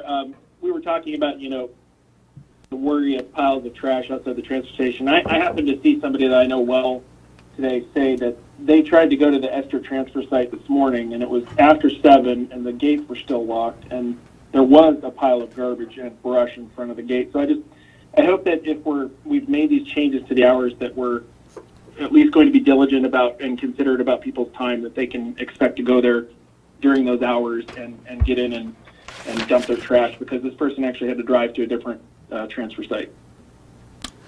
All right, Ms. Dodge. And Mr. Tacky has his hand up too. I just wanted to mention the other thing that we discovered when we discussed this last time was that there were indeed many contracts that would need to be changed, that Eielson probably needs to renegotiate contracts, Fort Wainwright needs to renegotiate contracts, City needs to renegotiate contracts, and we need to renegotiate contracts. So I think this is not a simple thing. I urge you voting no, and I encourage the administration to bring this back as an ordinance so we can fully discuss it appropriately. Thank you. Mr. Tacky. I obviously associate myself closely with those statements.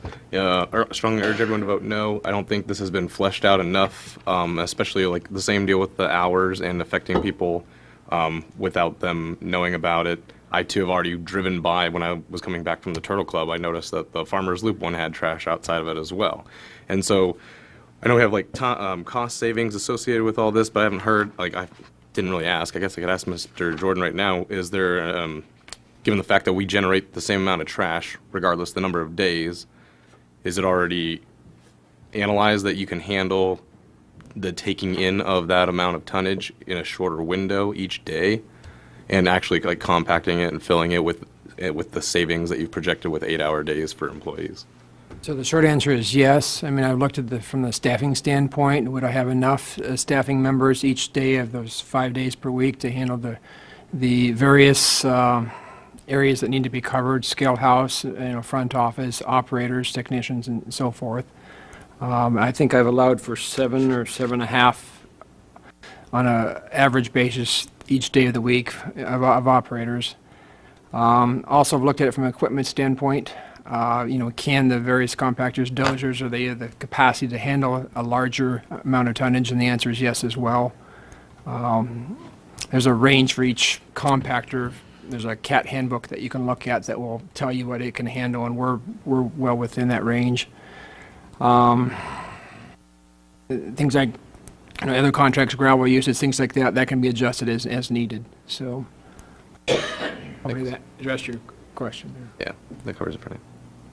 Ms. Major. So I just want to say that I'm torn on this one because I really recognize and see the value in both arguments. One, it's almost $500,000 in cost savings, and I agree that if we make these changes, people would change their behavior. I mean, it's very common in other cities that places where you want to get rid of your trash or other items they're not open 7 days a week. So I get that, but I also agree with Ms. Dodge that this probably deserves a little bit more open process with public input and truly recognizing the impact of those who use the facilities, particularly our businesses. So I'm still a little undecided on how I'm going to vote on this one because I think there's very valid arguments on both sides.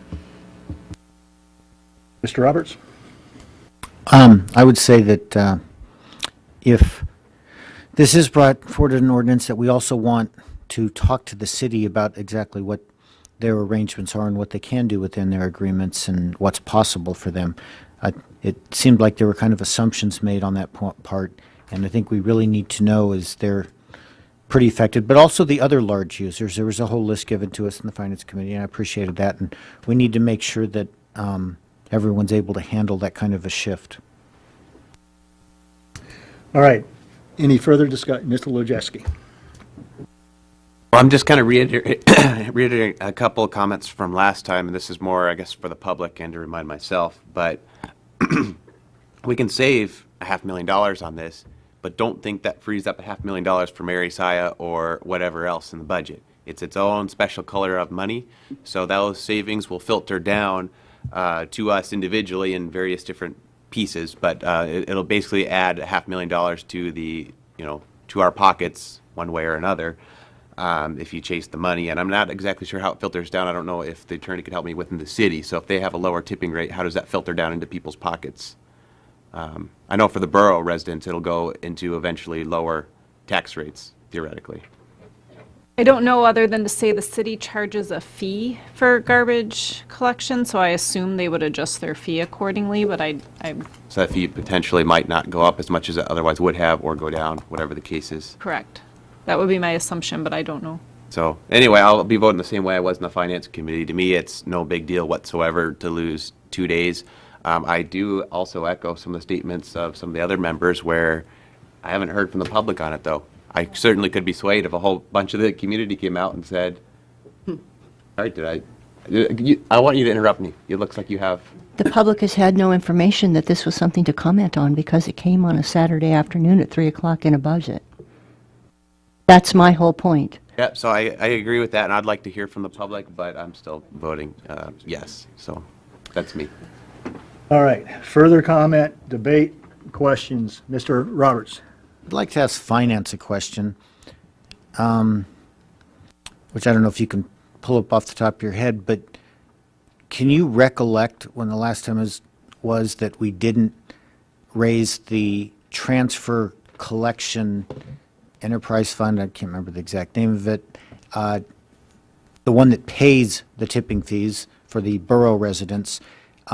It seems like we always go to the max, and we're saving up to eventually redo the transfer sites. So have we ever, since I've been here, it seems like we've always maxed it. Have we ever not maxed it in recent years, or? I'm going to partly defer to Peggy. In the years that I've been in this position, which is since 2013, we've always taken it to the cap. I don't know if Peggy knows beyond that. I might have to defer to Bob, but I recollect that we've always gone to the cap with the solid waste collection district. Okay, so my point would be then for the public is that the city residents would get an offset in an increase of their trash fees. In other words, it wouldn't be raised quite as soon because they had lower tipping fees that applied to them this year, and so they might not raise their tipping fee, their trash collection fee for the residences as soon. They might be able to extend out how far they can go an extra year without raising those fees. But the borough residents, if we keep taking the solid waste collection district to the max, all it means is that we're just going to accumulate a little bit less money in the transfer site collection fund, the fund that the transfer sites are based out of, but that's not going to go to anyone's pocket directly. It just means in the future we'll have a little bit less money and have to put off when we use that money. That's all it means. And then there's some other very large commercial or governmental agencies that use it that might have some other impacts because of those tipping fees. All right, further debate. Mr. Gray, anything more? No, I'm good, thank you. Okay, I think we're ready to vote on this amendment. Madam Clerk? As amended, Mr. Roberts? No. Mr. Tackey? No. Mr. Gray? No. Ms. Major?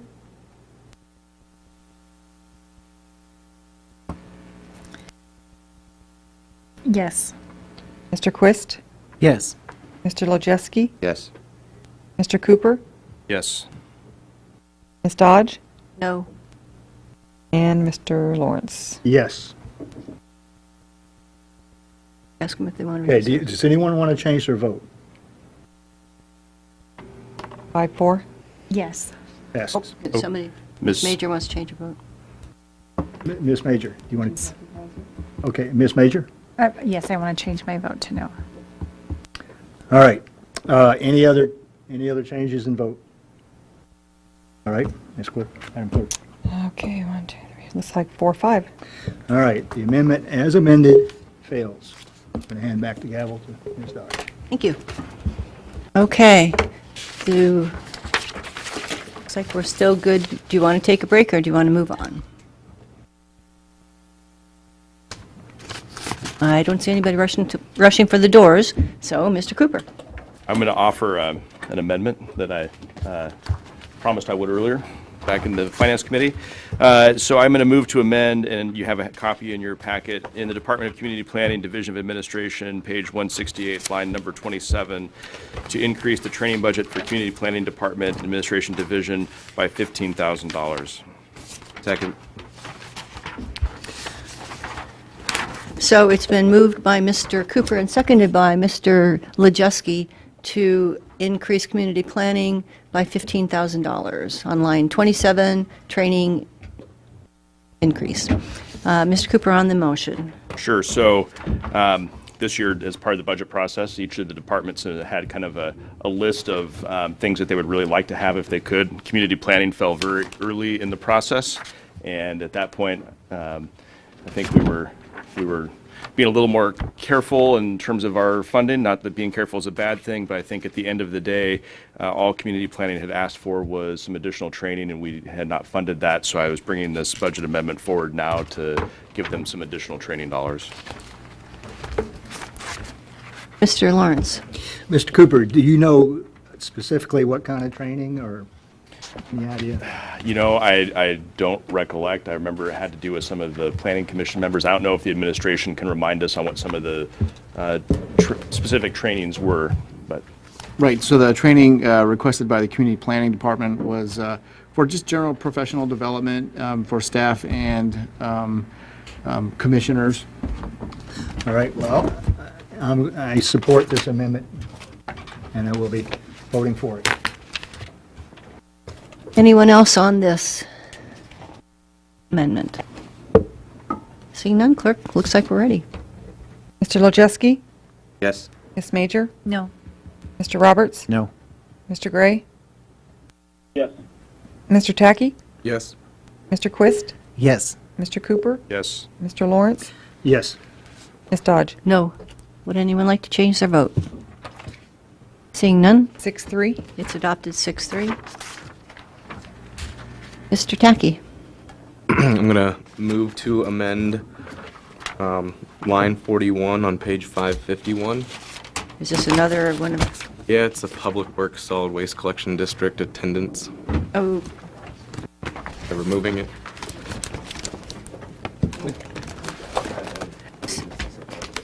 is there, do you have one of these, or is it a different? It's on the cuff. Pardon me? That was off the cuff. Okay. What is it? So tell us again, please. On page 551, Public Works Solid Waste Collection District. Line 41.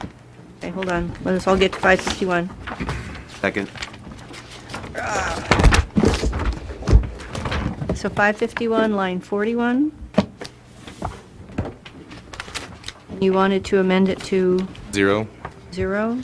Previously attempted to before, and then we amended it to 200 in the finance. Right, okay. And it was seconded by Mr. Lojewski. So the proposal is that on page 551, item P, it would be zeroed from, I think it's sitting at 200,000 right now, and you would zero that, that is Yes. correct? Okay, would you like to speak to that? Absolutely, yeah.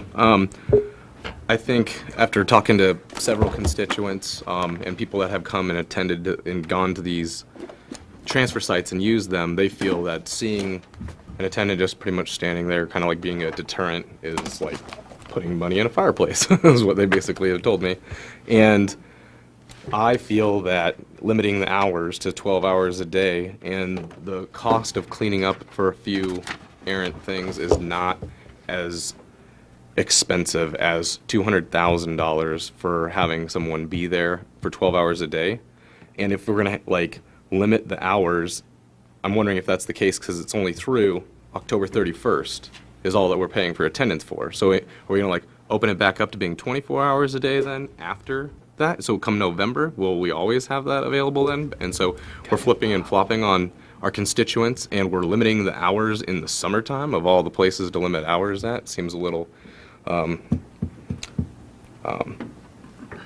not like a good idea, basically. So that's kind of my position, and I feel that we could just leave it wide open. Okay. Mr. Roberts. So, it's funny, actually, when the announcement came out that the attendance service had started, I guess I got a little upset because I thought we voted against that, but I got confused with the prior amendment in that we didn't want it closing extra days. We hadn't really talked about hours, and so I realized that because I was trying to get an amendment prepared and realized, oh, we really talked about days. We didn't talk about hours, and the Assembly pretty much approved this money. I don't like the idea of cutting the hours down, and I agree just having attendants standing around just watching things isn't really an effective use of labor, and maybe something different could be looked at, but I don't think we need to spend the money for it, and I really would like the hours, especially in the summer, extended. So I'll be voting for this amendment. Mr. Lawrence and then Mr. Cooper. Well, it's, okay, as I understand it, then this amendment would eliminate all attendance at all transfer sites? That's my intention. Okay. FY19. Yeah, exactly. FY19. June 30th. All right, well, I speak against the amendment. I think Mr. Jordan can confirm that my recollection is that there are savings associated with that attendant being there. And I think we have to be a little more realistic here. We've got some bad behavior going on at transfer sites. We have dumpster divers who go in and pull out garbage. They cut open bags. They leave it there. We got city people who don't know better, utilizing transfer sites when they don't pay for them. And, you know, it's my impression, and Mr. Jordan, I'm going to ask you to respond to this, is that there's significant savings having an attendant there. Otherwise, we have to pay the contractor a lot more money to clean up around the dumpsters. And that, you know, in a sense, this amendment isn't going to save us money. It's probably just going to make us pay more to the contractors who have to clean up. Mr. Jordan, are there savings associated with having an attendant there? Yes, there are, if the attendant can be effective and do the various duties that we've asked them to do. The big numbers or the big savings comes from ensuring that only the legitimate users of the transfer sites are actually using the transfer sites. Mr. Lawrence, you mentioned commercial use. That's a large number. It's been estimated about 10% of the waste stream, as well as the City of Fairbanks residents, which has been estimated about 3% of the waste stream that's being brought to the transfer sites. That in itself is a large number, and I don't have it in front of me right here.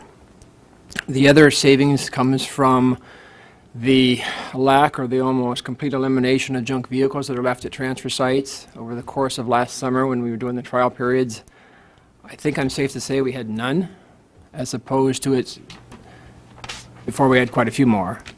The mess that's often caused or done at night and then left for the contractor to clean up goes away completely. Okay. Yes, there's a little bit left in front of the gates at times, but nothing compared to what's out in the site itself. Not only next to the dumpster, but 20 and 30 and 40 feet out. I've shown you pictures, I've provided photos, and I continue to get those, you know, prior to when we restarting the attendance this spring. It would save on, the hauling contract has a cleanup requirement. It's the incidental stuff that falls out of the container or whatever to clean it up. This just gets far beyond that. It's everywhere. It's the graffiti on the bins, on the containers. I went back and looked. We repainted all the bins at a number of sites last summer, and then I looked later at those that had received the attendant service and those that had not received the attendant service. Big difference. Chena Pump, I think literally every dumpster needs to get repainted. It's $60 a pop just to do that. We had times prior to these attendant services that the contractor would repaint a bin to get the graffiti off and come back the next morning and have to do it again. So $60 each time that's happening. So the attendant service has been in place for a week. It's a new contract. It's a major step up from what we were doing last summer. Last summer was 3 sites. We phased it in over the course of the summertime. This year we did it at 7, sort of all at once. There's some kinks, there's some problems we're working through. I'm constantly, in contact with the contractor.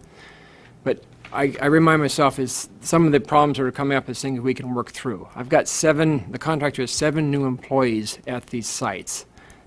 Some of them are walking out there for the first time, and it is quite a daunting task to handle, having been out there myself last summer. If you want to remember how a site that was run well with an attendant service, that would be back last June when I had one of my employees out there. She was good. And if any of you have ran into her out there, she did a very good job. She was busy and she was very tired at the end of the day. The attendants from the security services this year, they'll get there, okay? I mean, there's a few stories I've heard that are not what I want to hear. They're not meeting the contract requirements, but overall they are. Was mentioned Esther transfer site. Yes, it had garbage in front this morning.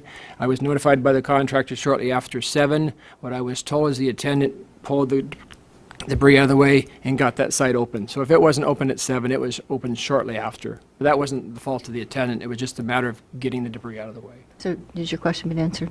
Yes. Thank you. Mr. Mayor, did you want to speak on this topic, or you can wait? Okay.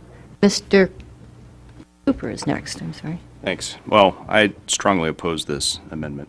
I think that contrary to the constituents Mr. Tackey has heard from, the overwhelming number of constituents I have heard from has said this is one of the most positive things that the borough has done in terms of solid waste transfer site service in a number of years. Over the course of the winter, I took pictures of some of the absolutely disgusting status of the transfer sites that we didn't have last summer when people were there monitoring the sites. I mean, it was bad enough going in on my way to work at the Farmers Loop West transfer site that I stopped to actually take pictures. And that was a stark contrast to what it looked like during the summer when we did have the attendance.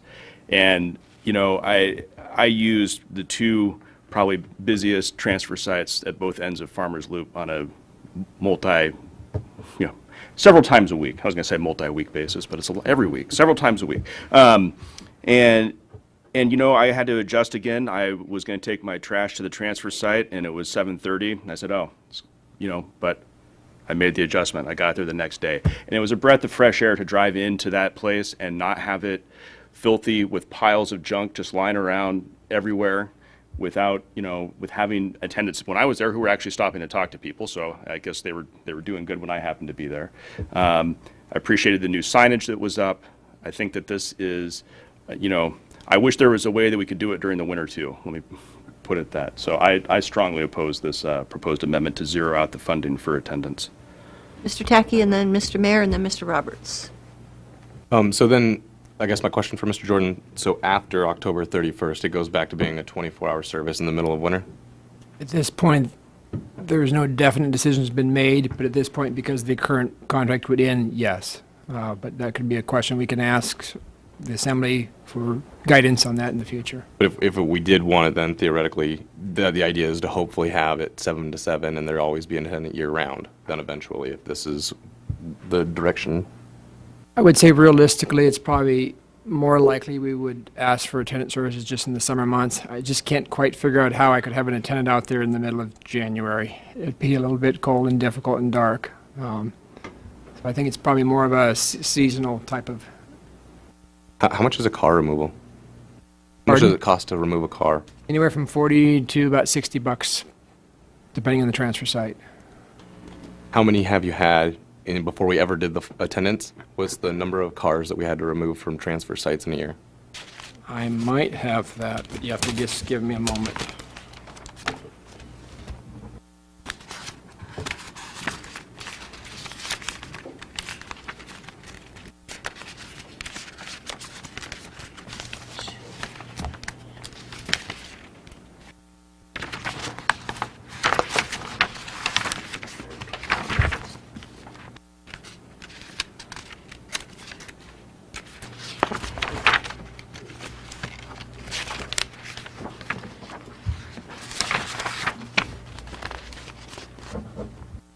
Okay.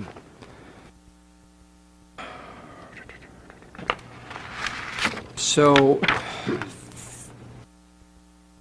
fiscal year 16, so I'll go back a year before we started the attendant services. From the transfer sites, we had 74. Okay.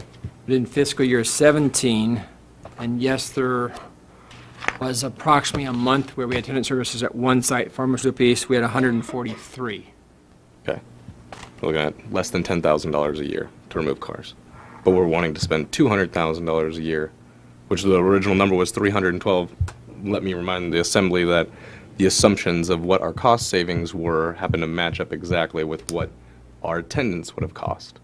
So it makes me suspect on what the actual cost savings will be achieved from having attendance there. Would the number of the the percentage that we would be saving, have tweaked had you put in $200,000 after we did that to just be a $200,000 savings, in which we would still be a wash just to have the attendance here. Because these are all theoretical assumptions, and our biggest savings are actually the idea that, oh yeah, residents are going to like totally be honest with these attendants, and not just city residents, I mean, when I say that, or commercial people that are operating vehicles that look like they came from a residence rather than from a commercial facility.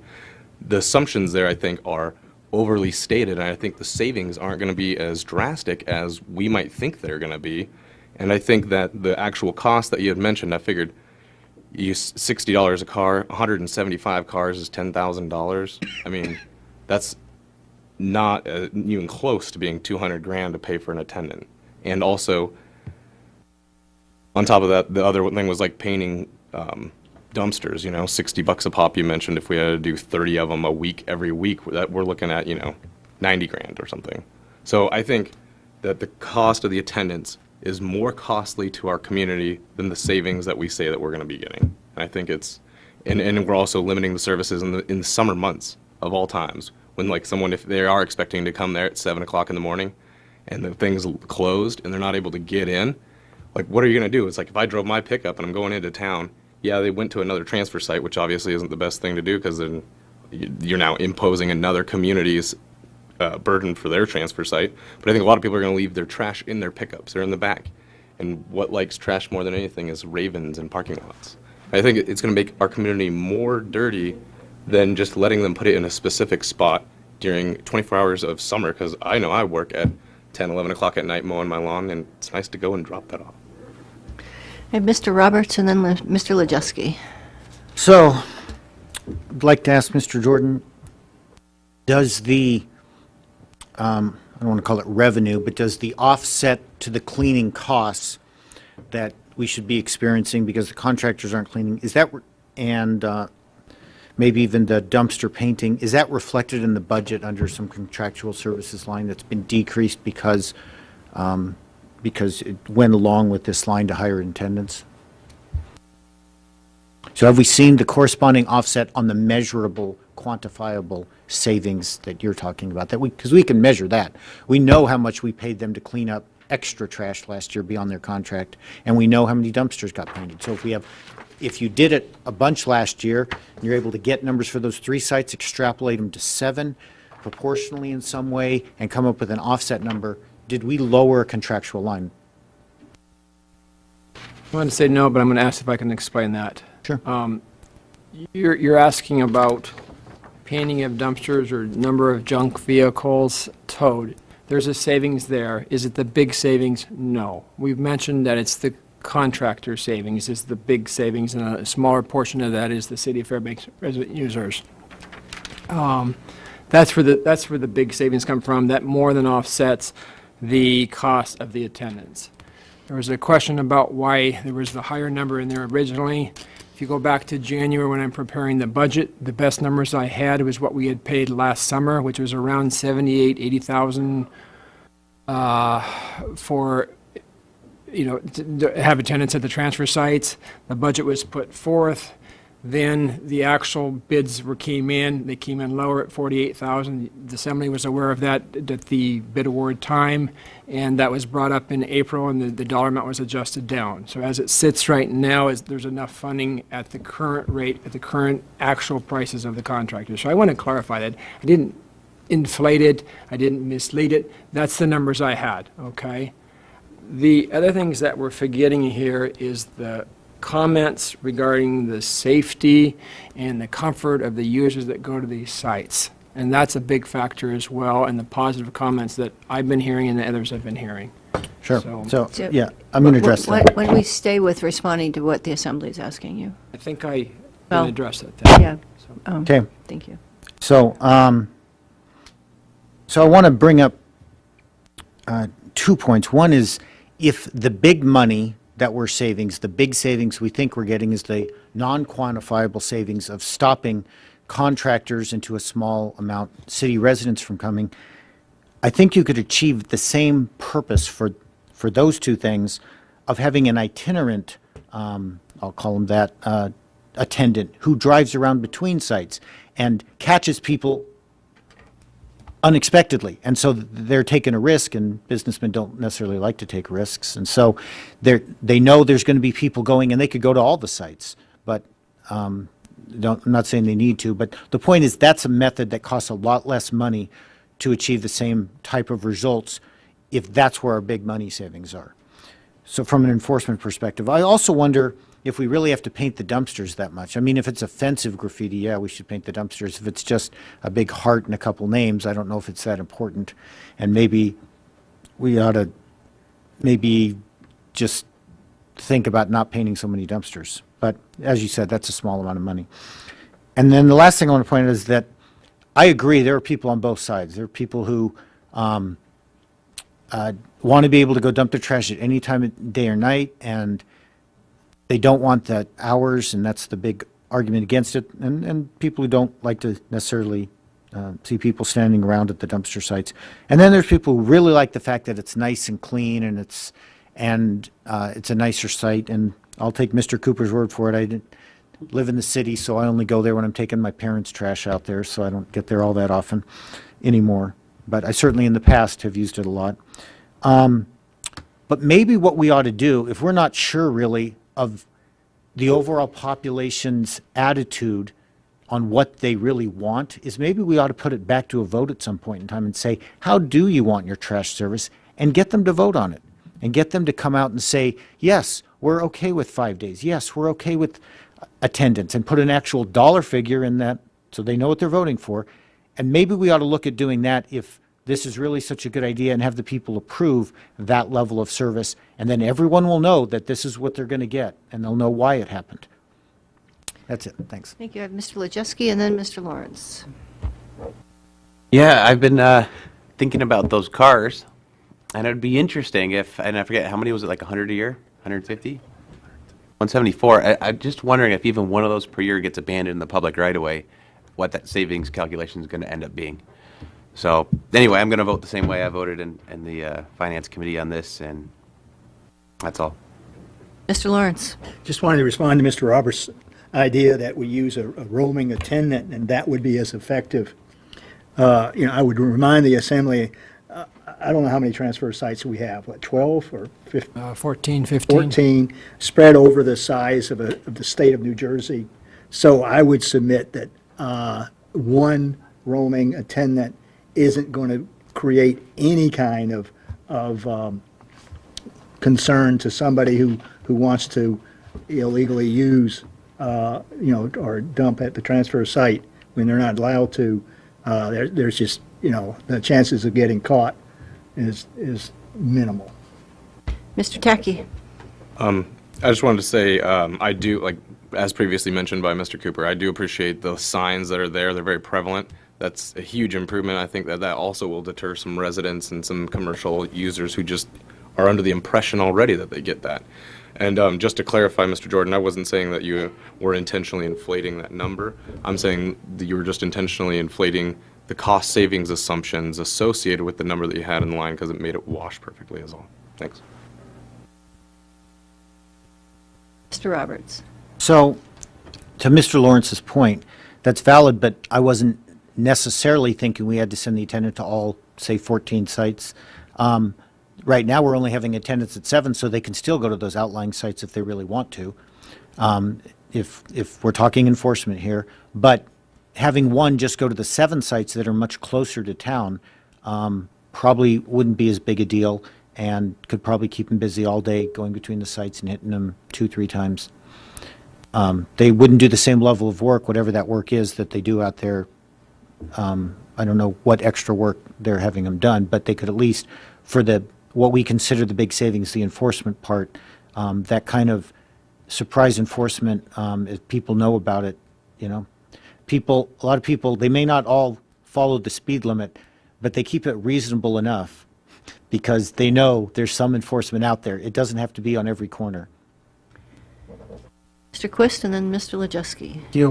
Mr. Jordan, a minute ago, Mr. Tacky said that the projected cost savings from having attendant services was inflated, and I was wondering, could you speak to that? I mean, And I could So- expound on the question if you like, but you probably get it.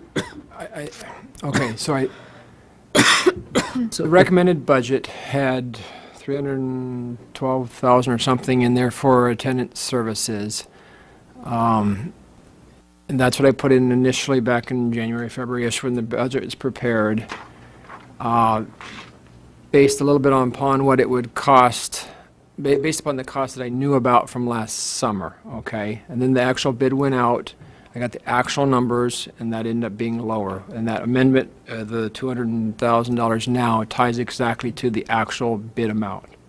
So if I may clarify here, so no, I think that we understand that, but Mr. Tacky will tell me if I'm mischaracterizing his remarks, but what I'm hearing is that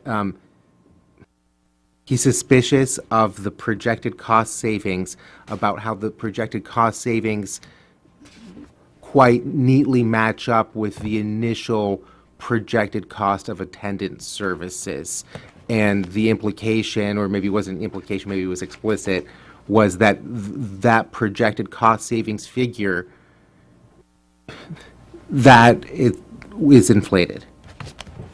Am I making sense? Or I could try a third way to ask it. I'm not. So, okay, we're initially in this proposed budget, it looked like there's about $300,000 of potential savings to the borough if we hired collection services. And that collection services was going to cost us about $300,000, and it was going to be a wash. And that savings end of it, that 300,000-ish figure, I'm hearing from Mr. Tacky, that number is inflated, and I'm curious from you, how did you come to that number? Do you feel that that's still an accurate approximation? And if I may, Mr. Tacky, am I expressing your view fairly? Yeah, I might have accidentally explicitly characterized it as an inflated cost savings assumption. I just am questioning all the assumed savings that we would get. I don't know It if it would seemed necessarily be. seemed more like a constructed cost argument. Yeah, thank you.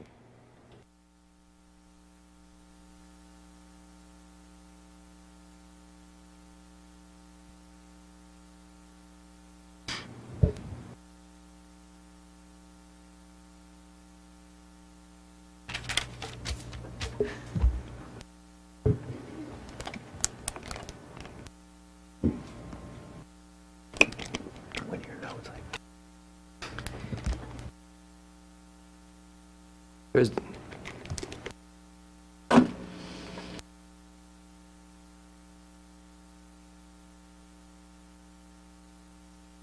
I'm trying to think of how to say this, and there's a lot here. So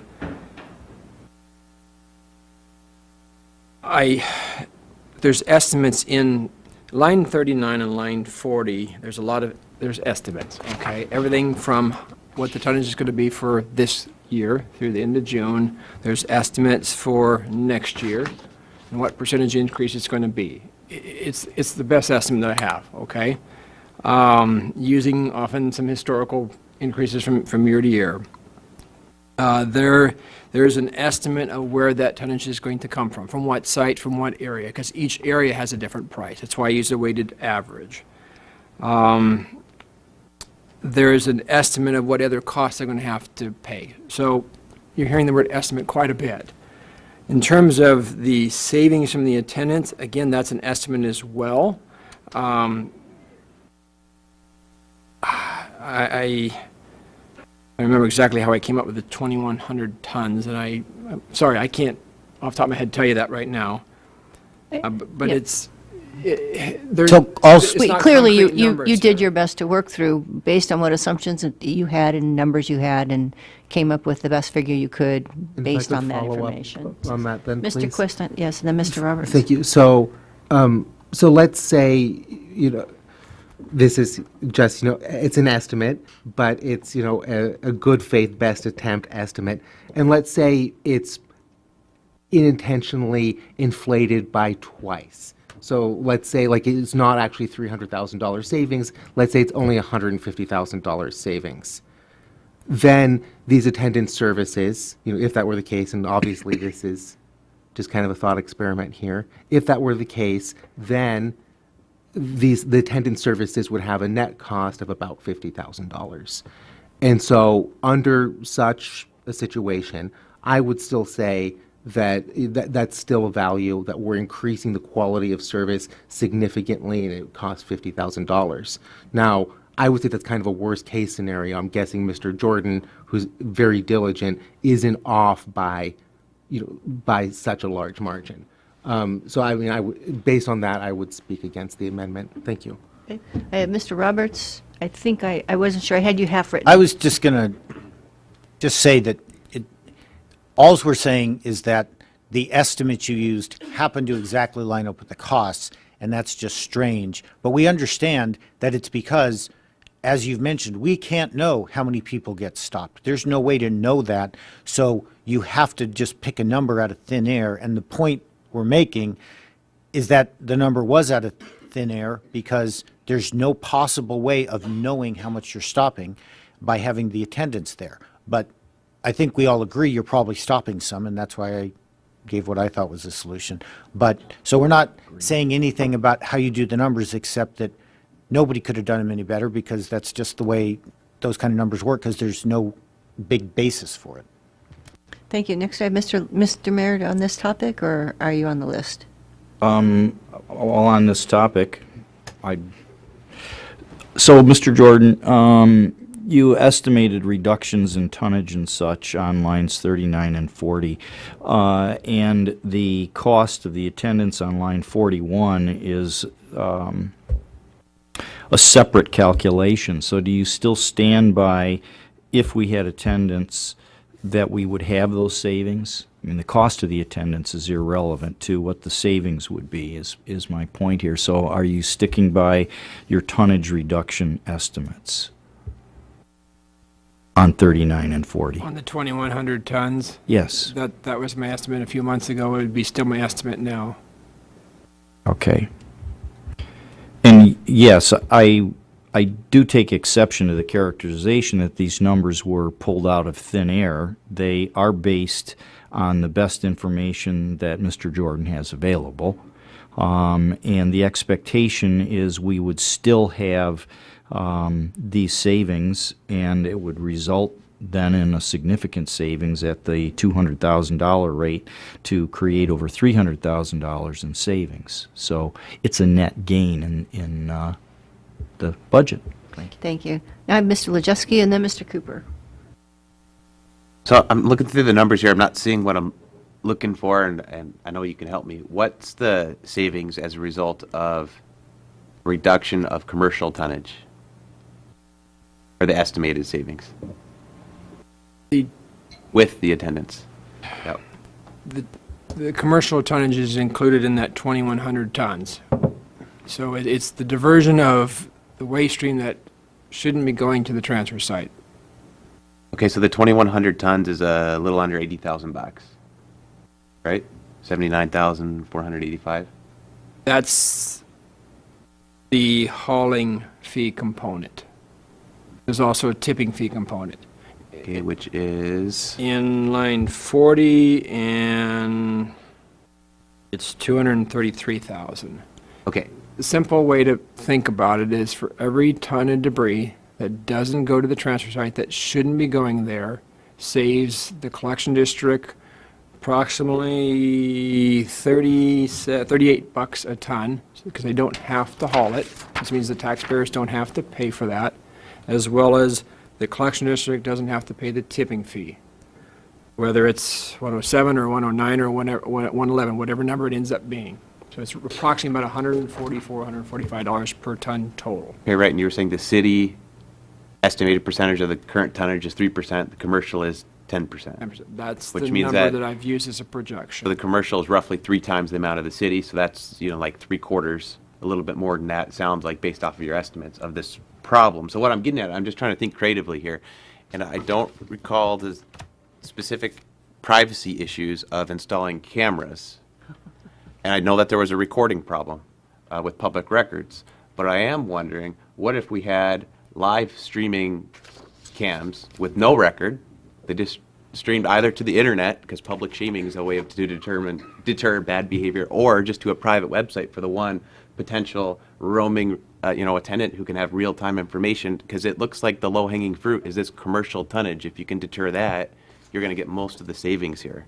It's not so much the city of Fairbanks tonnage and the abandoned cars and the repainting of the cans. It's I don't think I'm going to tackle the live streaming question. I don't think that's mine. I don't know if anybody else Okay. does.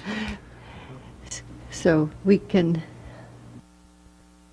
I mean, from a legal perspective, we do have surveillance on some buildings for purposes of crime detection. It's typically recorded. We only go into those recordings if there's an incident. There, I believe, was discussions in the past about transfer sites and a general feeling that there could be vandalism and other things that wouldn't really make that investment worth it.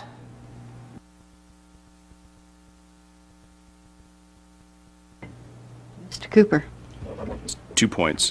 One, we talked a little bit about assumptions, which is something I wanted to hit on and note that, Mr. Jordan is the expert on this. He works in this field day in and day out, and so I don't think that my assumptions about usage and tonnage are any better grounded than Mr. Jordan's. I think that Mr. Jordan is making the best assumptions he can, and based on the data that he works with to know about the usage. So I don't think this debate is really about that. It's about the hours that whether or not we think it should be open 24 hours or not. And second, off of Mr. Quist's point, I think that even if the savings were a wash, it's still a good deal.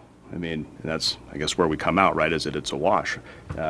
Even if we're not saving $100,000, even if the savings amount to the cost of having attendance and it's a wash, that is still added value to the citizens of the borough. So just want to leave you with those 2 thoughts. Okay, any last comments?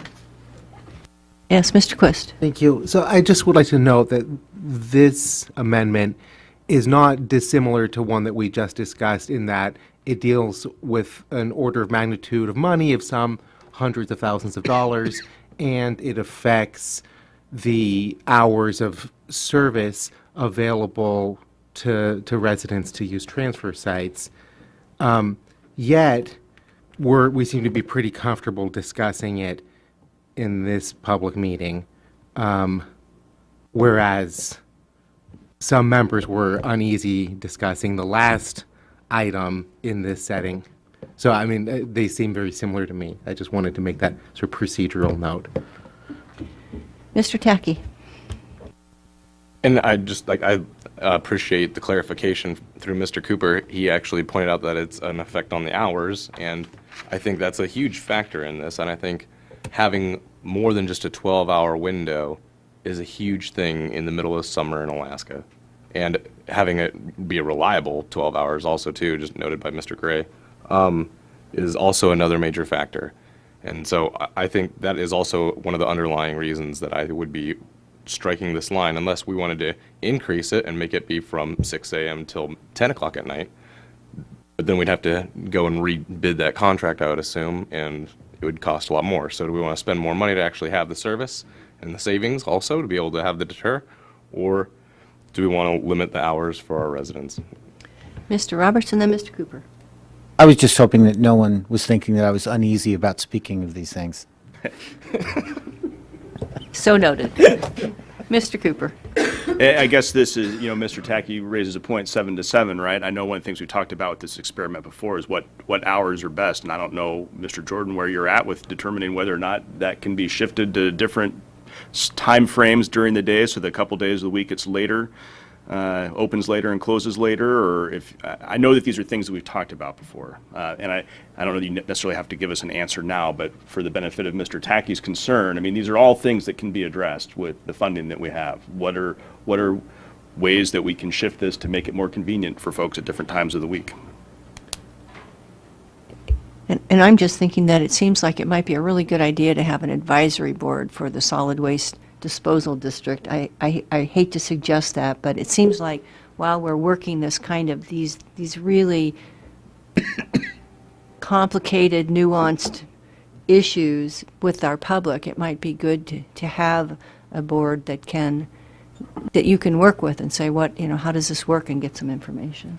Mr. Tacky? I was just going to say, rather than having an advisory board, I would agree with Mr. Roberts' comment earlier, put it to a vote of the citizens that are actually using these services. Every single resident uses it in some form or another. Let them decide, and then that's the will of the voters. Okay. Any last, yes? Mr. Gray? Yeah, he would let me know. He hasn't said anything. Any last? Yeah, Oh, yes, Mr. Gray? Yes? Spell his name. Oh, I said I was good. Oh, okay, thank you. Okey dokey, are we ready to vote on the amendment which would zero out line 41, item P, attendance services at 5 main transfer sites, plus Esther and Fox, July 1 through October 31? Clerk, please call the roll. Mr. Quist? No. Mr. Gray? No. Mr. Tacky? Yes? Mr. Cooper? No. Ms. Major? No. Mr. Roberts? Yes. Mr. Lojeski? Yes. Mr. Lawrence? No. Ms. Dodge? No. Would anyone like to change their vote? Seeing none? 3-6. It fails 3-6. Okay. Yes, Mr. Cooper, are you going to move for a break? I was going to move a very short budget motion. I hope it will be non-controversial, require little debate. Right.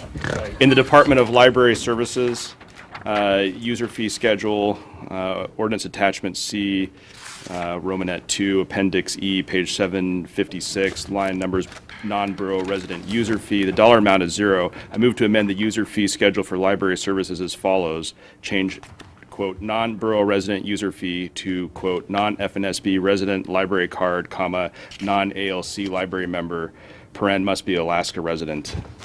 Close. Is there a second? I'll second, Okay. so I can find out what he's talking It's about. in one of our sheets, yeah. So, That wasn't cryptic enough for you? Mr. Cooper has moved to make an amendment to change number of resident user fee to non-Fairbanks North Star Borough resident library card, comma, non-ALC library member, must be Alaska resident. Probably has to do with our new Alaska Library Catalog Consortium. I'll read the reason stated on the budget motion. And then Before you do that, I want to say thank you, Mr. Jordan, for coming up and helping us understand things. Thank you. And I'm sure our library staff will tell us more, but the reason on the budget motion is the non-borough resident user fee needs to be clarified due to FNSB public libraries joining the Alaska Library Catalog Consortium. So maybe Ms. Harder can tell us more. We hope. Yeah, it's simply to clarify. We've had in the past this non-borough user fee for a card. If somebody's not living in the borough, obviously, and they want to use our library, and they can get a card if they pay a certain amount of money. We just wanted to make sure that that was clear with the ALC users, because it's going to get complicated. Additional? Yeah. Well, as you know, the Alaska Library Consortium has several libraries, but there's also some libraries, such as Delta, that are not in that consortium. So occasionally we'll have somebody that travels up from Delta several times a year, and they want to have the borrowing privileges to borrow more than 3 items at a time or something. They can get a library card that says for $40, that's the fee, so that they can borrow just like any other user that has a library card within the borough, the Fairbanks North Star Borough. So what this is doing is just clarifying that if we left it non-borough resident user fee, it would make it sound like we would have to charge people around the state that are part of the consortium that fee. So we're just trying to clarify so that we can still allow people that aren't part of the consortium but outside of the borough, if they wanted that service, they could get a library card. Okay. Any other questions or comments on the proposed amendment? Seeing none, clerk, looks like we're ready to vote. Ms. Major? Yes. Mr. Lojeski? Yes. Mr. Roberts? Yes. Mr. Tacky? Yes. Mr. Gray? Mr. Cooper? Yes. Mr. Quist? Yes. Mr. Lawrence? Yes. Ms. Dodge? Yes, would anyone like to change their vote? Seeing none? 9-0. It's adopted 9-0. Now I'd ask for a break. Yeah. Okay. We'll take a, you guys want a 5-minute break? Or do you want to, okay.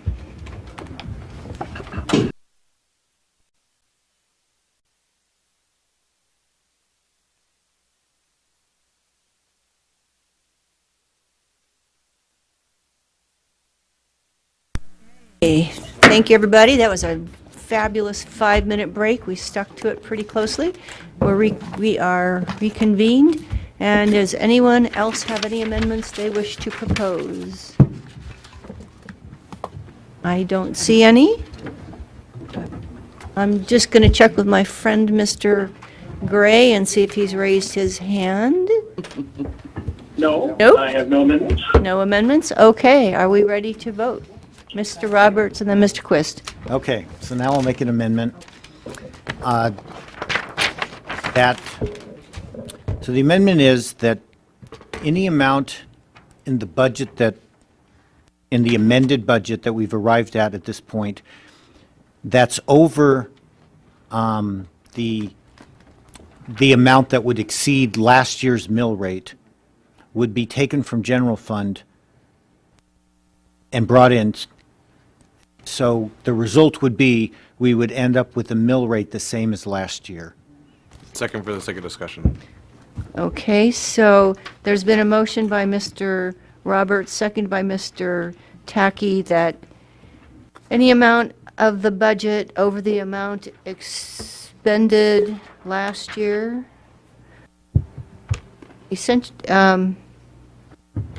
looks like it says amount exceeded last year, the mill rate, last year's mill rate will be taken from general fund mill rate, so the mill rate will be flat. Right, and A so... little awkward writing, but yeah. A little awkward speaking it. So I just want to So on ask the motion, Finance on to the give us a number. Okay. Finance, do you have a number for that? Have to get, And that was moved by Mr. Roberts and seconded by Mr. Tacky, right? Was it? Thank you. I need to wait for Peggy. For the listening She's got that public, worksheet we're open. getting a figure at this time. Yes, Mr. Cooper? And maybe I can ask Finance, well, Ms. Peggy already has the answer, so I'll. Are we looking at a number?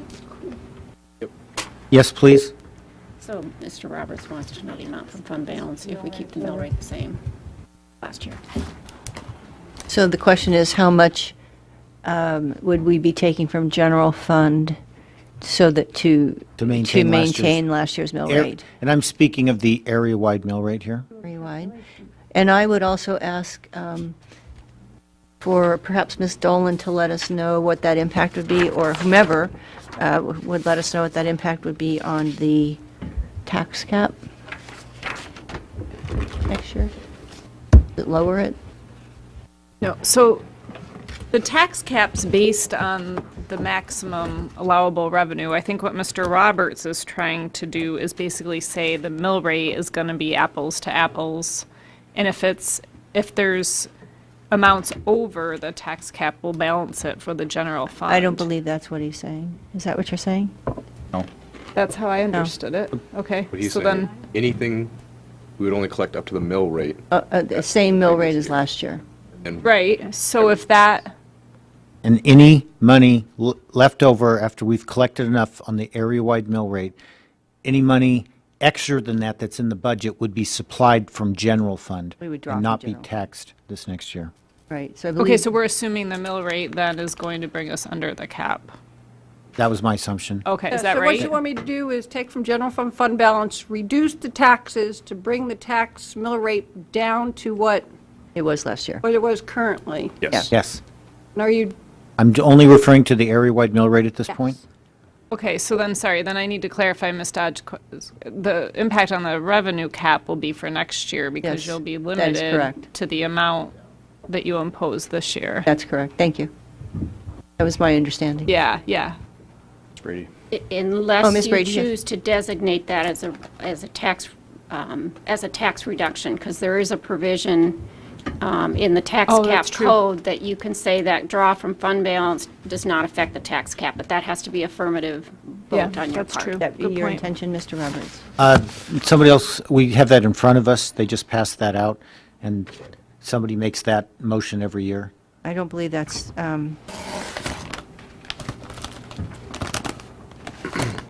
okay. Is that, is, the- thank you. I've got one. Yeah, okay. So, They handed it out. thank you. I just wanted to make sure that, Peggy? Yeah. thank you.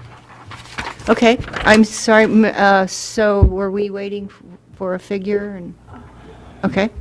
Mayor, you had your hand raised. Were you wanting to say something while we wait for a I figure? wanted to clarify where Ms. Dolan went back and clarified, I was going to make the same comment. It does affect the tax cap, the way it currently is proposed. Okay. Mr. Cooper, I had your name down. Do you want to wait until after we get the figure, or? It was going to be an addition to Mr. Roberts' question to finance, which is how much with our current budget amendments we are over our 19% target reserve. Ms. Dodge, I have a question on this. Certain, With clarification on this exact point. okay, the motion to be made of general fund point? Okay. So as it's written here, it says it's being done in order to reduce the amount of property taxes levied on the taxpayer. The attorney said a minute ago that if it included I'm sorry, Ms. Brady said a minute ago, if the motion included the statement that the intent was to reduce the property taxes, then it would not have an effect on the tax cap. But then I just heard the mayor say that it would, and so I just want to, my question, I guess, is this statement here sufficient? Yeah. Is.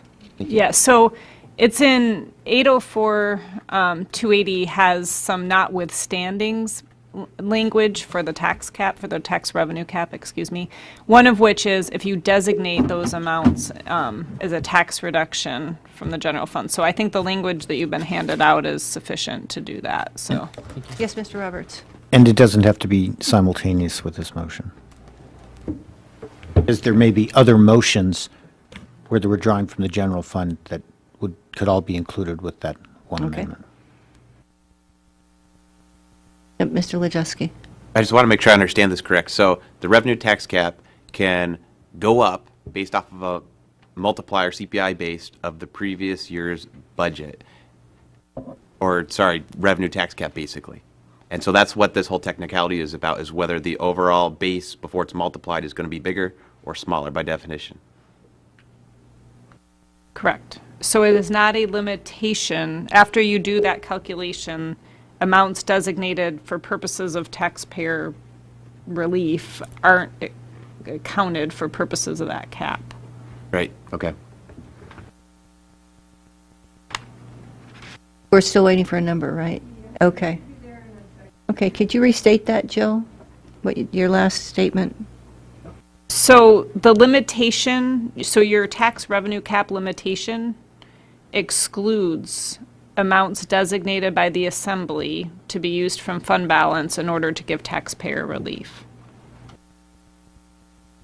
So that money is clearly still part of the calculation for the next year. If you say this. Just making sure I understand. That's what it seems, that's certainly the intent, it seems. Okay. Depends on what you mean by calculation, but yeah, I think we're saying the same thing, yeah. I'm going to clarify, these are estimates because we do not have certified assessed values yet, so things can go up and down and change. We would be taking $5,045,000 from fund balance to balance the budget and reducing the taxes by the like. To bring it to, right now I'm a little bit tiny over what the last year's, but I have to get down to playing with the numbers. Right now I've got it at 11.922, current year's 11.913, so it's tens of thousands of dollars I have to kind of play to Right. get it to the exact. So it's a rough order. And so where, Rough estimate. and so where would that leave the general fund? 20.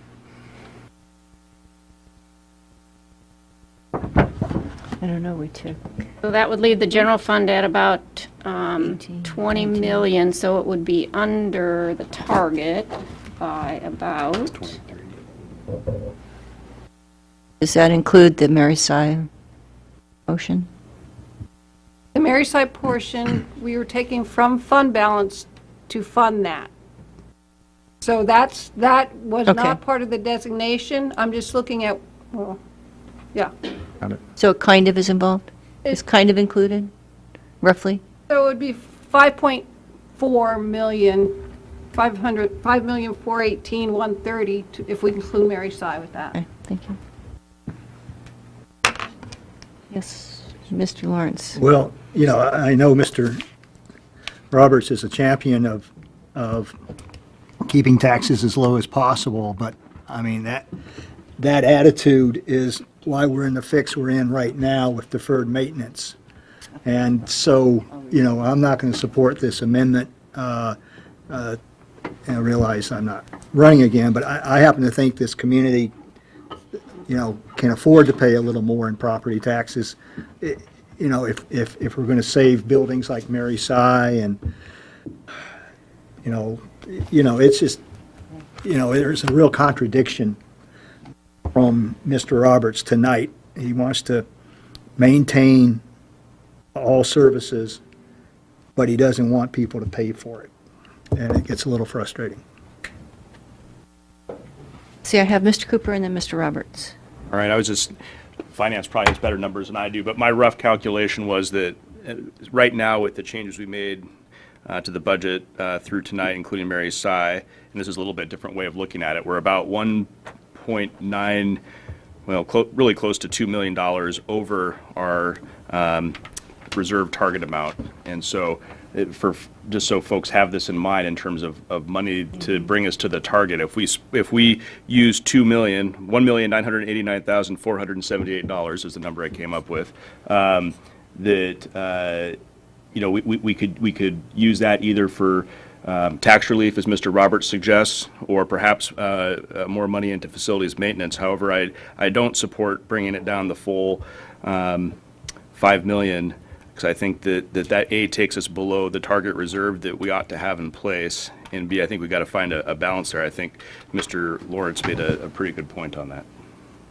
Okay, I have Mr. Roberts next. So, as I've stated before, my point of view is that we should look at those services, look at what the taxpayers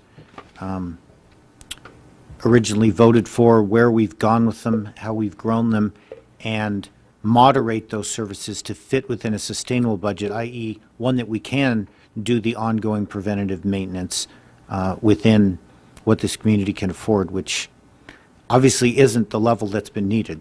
And so we've got to do something. Dang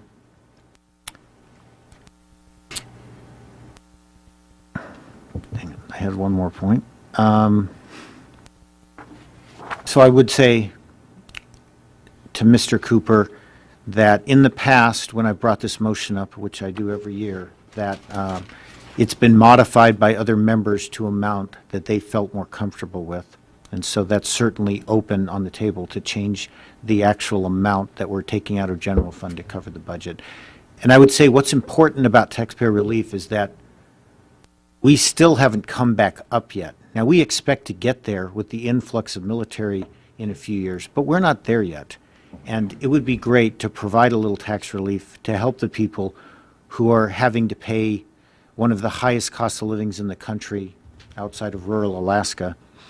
I can't remember the number, but I have those numbers, like utility bills 227% higher than the U.S. average, and all the other cost of living indexes all over 200-something%.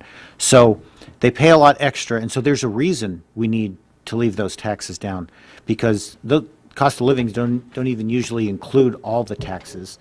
And so it's important for us. We can't compare ourselves to other countries, other people counties who have lower tax rates or higher tax rates and say, well, we're low compared to them because we've got those cost of livings that offset that. And so we've got to keep in mind our community and what they can afford overall, and taxes play a role in that.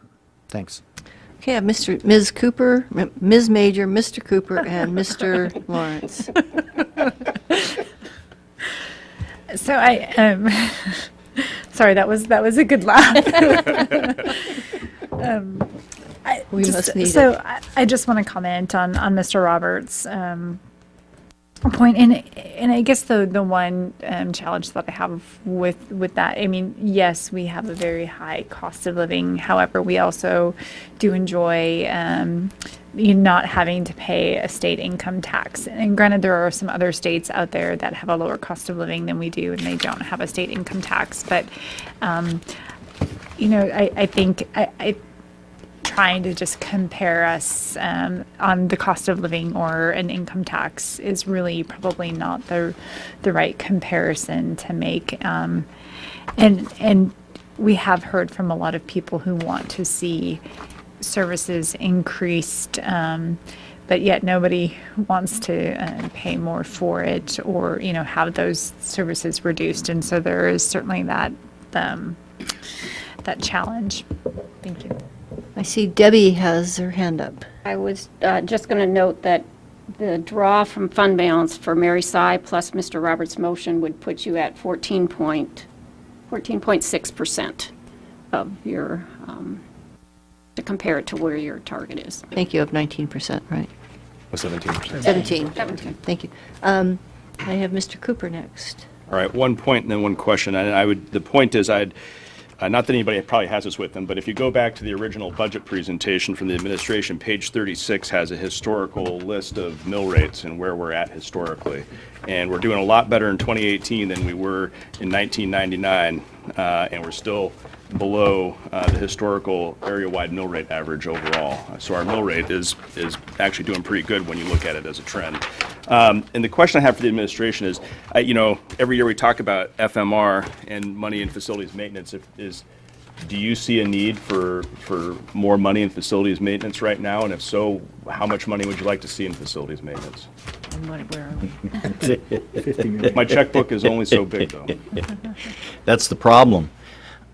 Your checkbook is only so big, and realistically, we need more money than you could possibly put in because of the hole we've been digging. And I've been explaining that. So,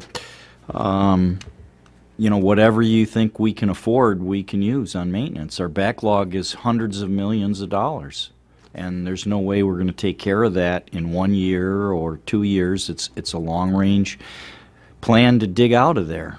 And so we need to change our business model and do things differently than the way we have been, and just quit trying to put Band-Aids on things and hope that something's going to change in the future, that we'll get money from somewhere. And we need to be more realistic. We need to be real Alaskans and stand on our own 2 feet. The state's not going to turn around in a hurry. They've been, I think, worse than us as far as deferring maintenance. They have over $1 billion problem on deferred maintenance. So when they get more revenue there, it's going to go into their problem, not ours. And so what could we use? We could use $5 million. We could use $10 million on it. Right now, we don't even have the staff, though, that could spend that much. We'd have to add some staff in Public Works to be able to manage that much money. So without adding to their staff, we could certainly use a couple $1 million more right now and manage that than what we put in the account. In theory, we really could use $50 million a year. And we've got 5.5. So how much do you want to add? There you go. Get your checkbook out. And I guess that goes to the point that my preference would be to spend this money that I see over our target reserve on facilities maintenance. And I don't know if I can move to amend Mr. Roberts' motion the way it's currently structured. or if we just make it a separate motion. But I guess I would speak in this year against using extra fund balance to buy down essentially the mill rate, and instead put that money where I think we have a greater need right now, which is in facilities maintenance reserve. And I would look to put about $1.9 million from fund balance into FMR. Okay, well, so, I'm not yeah, making an I understand. amendment, no. I'm just going to read the amendment back because the clerks needed it, and it sounds like if they don't have it, there are others that are probably unclear about what it says. So it says, any amount in budget over the amount exceeded last year's mill rate will be taken from general fund to keep the mill rate flat, essentially. Is that close enough, Mr. Roberts? Yes. Okay. So that's the amendment in front of us. Did you have your hand up, Mr. Mayor, or you? Okay. Mr. Roberts. So, in support of this, and to speak somewhat against what was just mentioned as an alternative, I would like to point out that at the moment, we still need to come up with some amount of money, of which I'm not sure what that amount is, that we are over budget on currently after getting through this process. So we can't just take the money and put it all in FMR. We still have this chunk of money that has to be taken care of, which usually comes out of general fund if we're going to do that. So I just want to make sure everyone remembers that. So I have a lot of hands. We'll go with So Peggy. before this motion and in your substitute, we are balanced, and we do have, and after the motion for community planning, we have, let me just get down to where, we're putting a little bit of money to fund balance based on, we're putting 210, 100 to fund balance. So we actually had more cost decreases during the Finance Committee than increases? We had decreases, plus we had additional revenue that came in for community assistance. Okay, So- well, I wasn't here for the last Finance So Committee we meeting, did so. put, in your Great. substitute, you'll see that we are putting 225, 100 to fund balance. With the community planning amendment, I just reduced that by that $15,000. Thanks. I was going to say, that's what I did in my calculations too, so that's, Okay. we're on the same page. Anything more? You're next up. That was it. No, Mr. Lawrence is next up. Yeah, I wanted to respond to Mr. Roberts' statistics regarding the cost of living in this community. He's right. The utilities were the highest, some of the highest utility rates in the country. I think twice as high as Anchorage is, which puts us at a huge disadvantage. Medical care in Alaska is absurdly high. Housing, you compare us with San Francisco, we've got low cost of housing. Food, back when I first got up here, late 70s, early 80s, food was incredibly expensive, much more expensive than outside. That's not the case anymore. Food is only slightly higher here than in the lower 48, by and large. So the point I want to make, and I used to work for the Consumer Price Index, for the Bureau of Labor Statistics, collecting data on the Consumer Price Index here in Fairbanks. And I can assure you that our cost of living does not exceed the rest of the country anywhere near as much as it did 20 years ago, 10 years ago. Okay. Mr. Lajewski, you're next. Is there anybody after me? If not, I'm Well, gonna make a not at this motion. time, but Okay. You've got me on the main motion, I hope? Or, it's on the, We have no amendment. If on there's the no one after amendment. me, I'm going to make an amendment to the amendment. okay. So the amendment to the amendment, I don't have the exact language, but the concept's quite clear. The money that's left in excess of the recommended, 17% in the general fund, I want 50% to go to facility maintenance reserve and 50% to go to buying down the tax cap. Second. Okay, let me see what I can do to restate that. Buying down the mill rate. Mill rate. Or, yes, that's what I meant. Yeah. I second your second. So the original amendment was any amount in the budget over the amount exceeded last year's mill rate taken from general fund mill rate to keep it flat. I'm not sure how we would amend that. It may be back to, we may need to vote on it and then come back to your amendment. Okay, well, then I don't think see a, if I can withdraw that, then I think I can just amend the current one to say 50% of the excess of the target reserve going to buying down the mill rate, budget over rather than exceeded last year. to the point of last year's mill rate.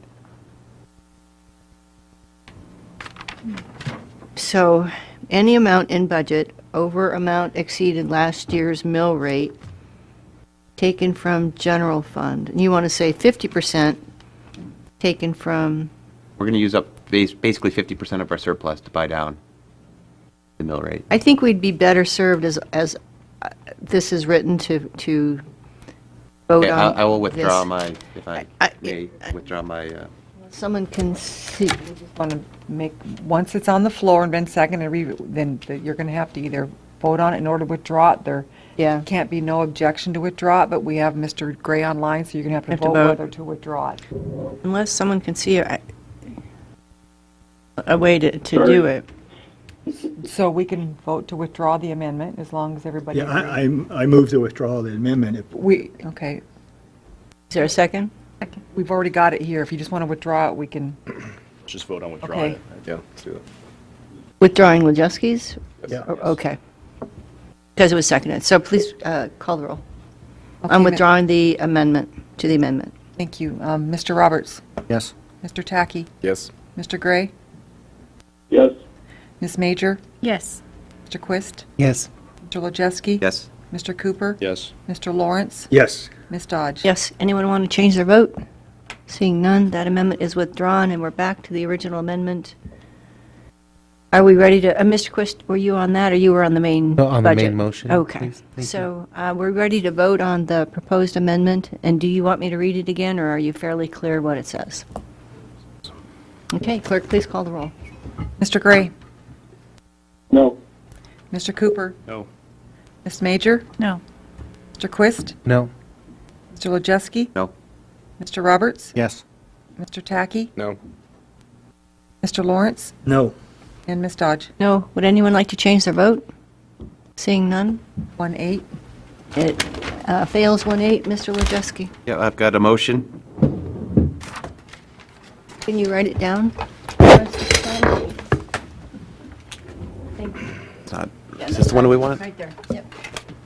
Maybe while Mr. Lojewski's writing his motion, I could, Make a comment? I just have a comment, not a motion. I'm I good just, with- thank you. I'd just like to comment that after, like, I don't think drama, all the drama is, I don't think that's too strong of a word, of the meeting that we had the other week where we're discussing the resolution about the minimum funding for the school district. After all of that, and all of that, in my opinion, unwarranted concern, we find ourselves probably just minutes away from voting on a budget where we're going to be giving to the school district their full amount that they requested, $50,045,400.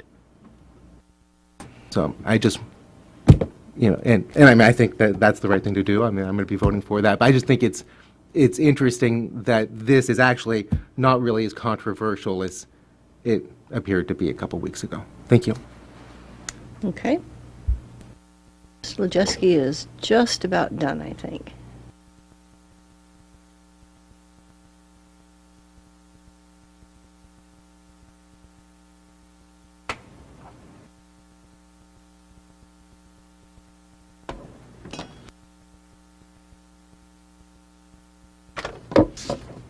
For those of you on the radio, we're just taking a brief at ease while we craft an amendment so that we all are clear what it is that we're considering. I'm not trying to read my scribbles. We managed.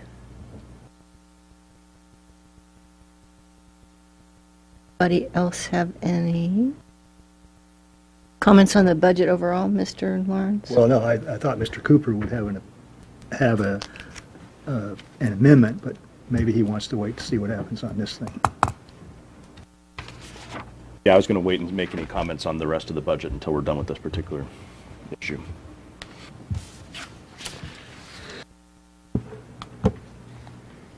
Well, yeah, I'll make a comment. Okay, Mr. Lawrence, go for Say it. it again. Any motion, any amendment that is designed to decrease the mill rate I will vote against simply because I think this community, is willing to support the government services. I certainly have been here asking for them. And so, I'm just giving a heads up to Mr. Lejeski.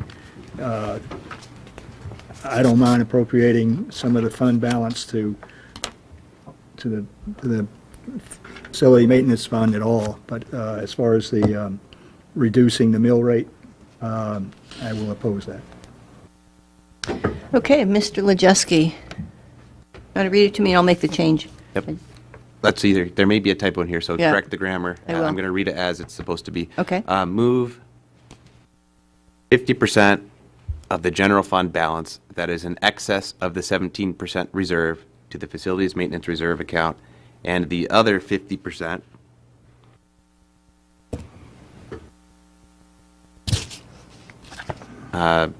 to be used to buy down the mill rate. Okay, so Mr. Lejeski has moved 50% of the general fund balance that is in excess of the 17% reserve to the facilities maintenance reserve account, and the other 50% to be used to buy down the mill rate. Is there a second? Second. So it's been seconded by Mr. Tackey. Mr. Cooper, Mr. Lejeski, you want to speak to it? Well, I agree very much with Mr. Roberts with the idea of buying down the mill rate. I think we should have it as low as possible, but I also am acutely aware of our capital budget issues, basically, and putting money to the facility maintenance reserve is a way of dealing with our, basically, building problems in the borough. So it'd just be a 50-50 split between the two that I think are both very important. Does the second wish to speak to it? That is actually my same thought process. I mean, a little bit rather than being right at the tax cap, not hindering ourselves by actually giving it as a taxpayer relief in the future, and also exactly applying some to our facilities maintenance reserve fund, which is necessary to help keep us afloat, but at the same time, not giving them too much money that they need to hire somebody else to actually do the work. Thanks. Mr. Cooper. Thanks. I still think that we'd be better served by putting the full amount towards facilities maintenance in this budget year, so that will remain my position. I guess I have a question for Ms. Dolan with the amendment as worded. Is it assumed to mean that it's the amount in excess of the 17% target reserve after all budget adjustments have been made, or do we need to add anything to the motion to clarify that? That's the intent. That should probably be stated if that's the intent, because normally at the end of the budget, you actually make a specific motion on that. Right. So I guess I'd move to amend the amendment to add language indicating that it's 50% above the 17% target reserve after all budget adjustments have been made. Second. Okay, so let me. So we have had Mr. Cooper has moved and Mr. Lejeski has seconded an amendment to the amendment. So it would now read, move 50% of the general fund balance that is in excess of the 17% reserve after all budget adjustments have been made to the facilities maintenance reserve account, and the other 50% to be used to buy down the mill rate. Is there any, I can't do any objection, can I? Okay. Are we, yes, Mr. Roberts, on the amendment to the amendment? Oh, it's just the amendment to the amendment. Oh, yes. No comment. Okay. Are we ready to vote on the amendment to the amendment? It will not carry the amendment. Clerk, please call the roll. Mr. Lejeski? Yes. Ms. Major? Yes. Mr. Roberts? No? Mr. Gray? Yes. Mr. Tackey? Yes. Mr. Quist? Yes. Mr. Cooper? Yes. Mr. Lawrence? Yes. Ms. Dodge? Yes. Would anyone like to change their vote? Seeing none? 8-1? And who, Mr. Lejeski, you were the second one on that, right? I wrote down. Okay. So we're back to the amendment as amended. Mr. Roberts, you were up next, I think. Oh, I was going to say that even though I wish that amendment hadn't been put on at this point, I certainly support the concept of trying to help the community by lowering that mill rate. And while there may be a lot of people who are willing to pay more to try and get a higher level of service, there's certainly plenty of people struggling with their utility bills, and the expenses we do have that are still high, though I agree with Mr. Lawrence, they're not as bad as they used to be. But there's still people who need that financial relief, and I'm going to look out for them, and I'm going to vote for this amendment. Okay. Anybody else on the amendment as amended? Mr. Lawrence? Well, I don't think it's in the best interest, frankly, of this community to reduce the fund balance for the purpose of reducing the mill rate. This fund balance is going to be utilized, for a lot of things coming up. It's not like we've got money to burn just because we're over 17% right now. I suspect that won't be the case in the course of this next fiscal year, that it's going to be reduced. And therefore, I'd urge this assembly to look at the big picture, look at what financial straits this borough is in, and frankly, try to, the tax cap is restricting our revenue more than we can afford, frankly. So let's not make it worse by reducing the mill rate below what we can collect under the tax cap. Mr. Cooper? Thanks. So I was thinking about how to, raise my point most efficiently procedurally, and I think this will be the best way to do it. So I'm going to move to amend the amendment to, rather than do a 50-50 split, that 100% in excess of the 17% reserve after the budget adjustments have been made goes into facilities maintenance reserve. Is there a second? Second. So it's been moved by Mr. Cooper and seconded by Mr. Lawrence that the amendment be amended to read, move 100% of the general fund balance that is in excess of the 17% reserve after all budget adjustments have been made to the facilities maintenance reserve and account, and delete and the other 50% to be used to buy down the mill rate. Is that correct? That is correct. Okay. On the amendment, yes, would you like to speak to the second like to speak to that? Well, just brief. I've got a question. From finance, how much money are we talking about again, as far as approximately how much money are we talking about as far as how much the general fund exceeds 17%? If you take into account what you did in Finance Committee and the Mary Sy, we're looking at an excess of just over $2 million. All right, thanks. Mr. Cooper? And I'll know there may be some changes to that with IGCP and other things still Yes. too, so it could get smaller in any other appropriations, if any, that we make here tonight. But I don't want to belabor the point. I think I've made my point about facilities maintenance. So. Anybody else on the amendment to the amendment? Yes, Mr. Lawrence. We have a finite amount of money. I think it's more appropriately applied to facilities maintenance than it is to tax relief. Okay. We appear to be ready to vote on the amendment to the amendment. And I won't rule that it's going to carry the main amendment. Clerk, please call the roll. Mr. Tacky? Do you want me to read it again, or are everybody clear what we're doing? I just Okay. didn't want to do the first one. Okay. Yes. Mr. Roberts? No? Mr. Lajewski? No. Mr. Cooper? Yes. Mr. Quist? Yes. Ms. Major?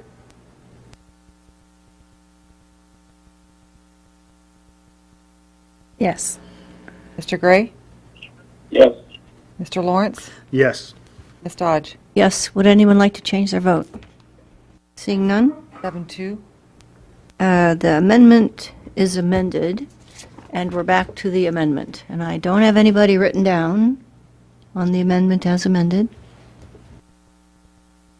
See any remote hands being raised? Yep, Mr. Lajewski.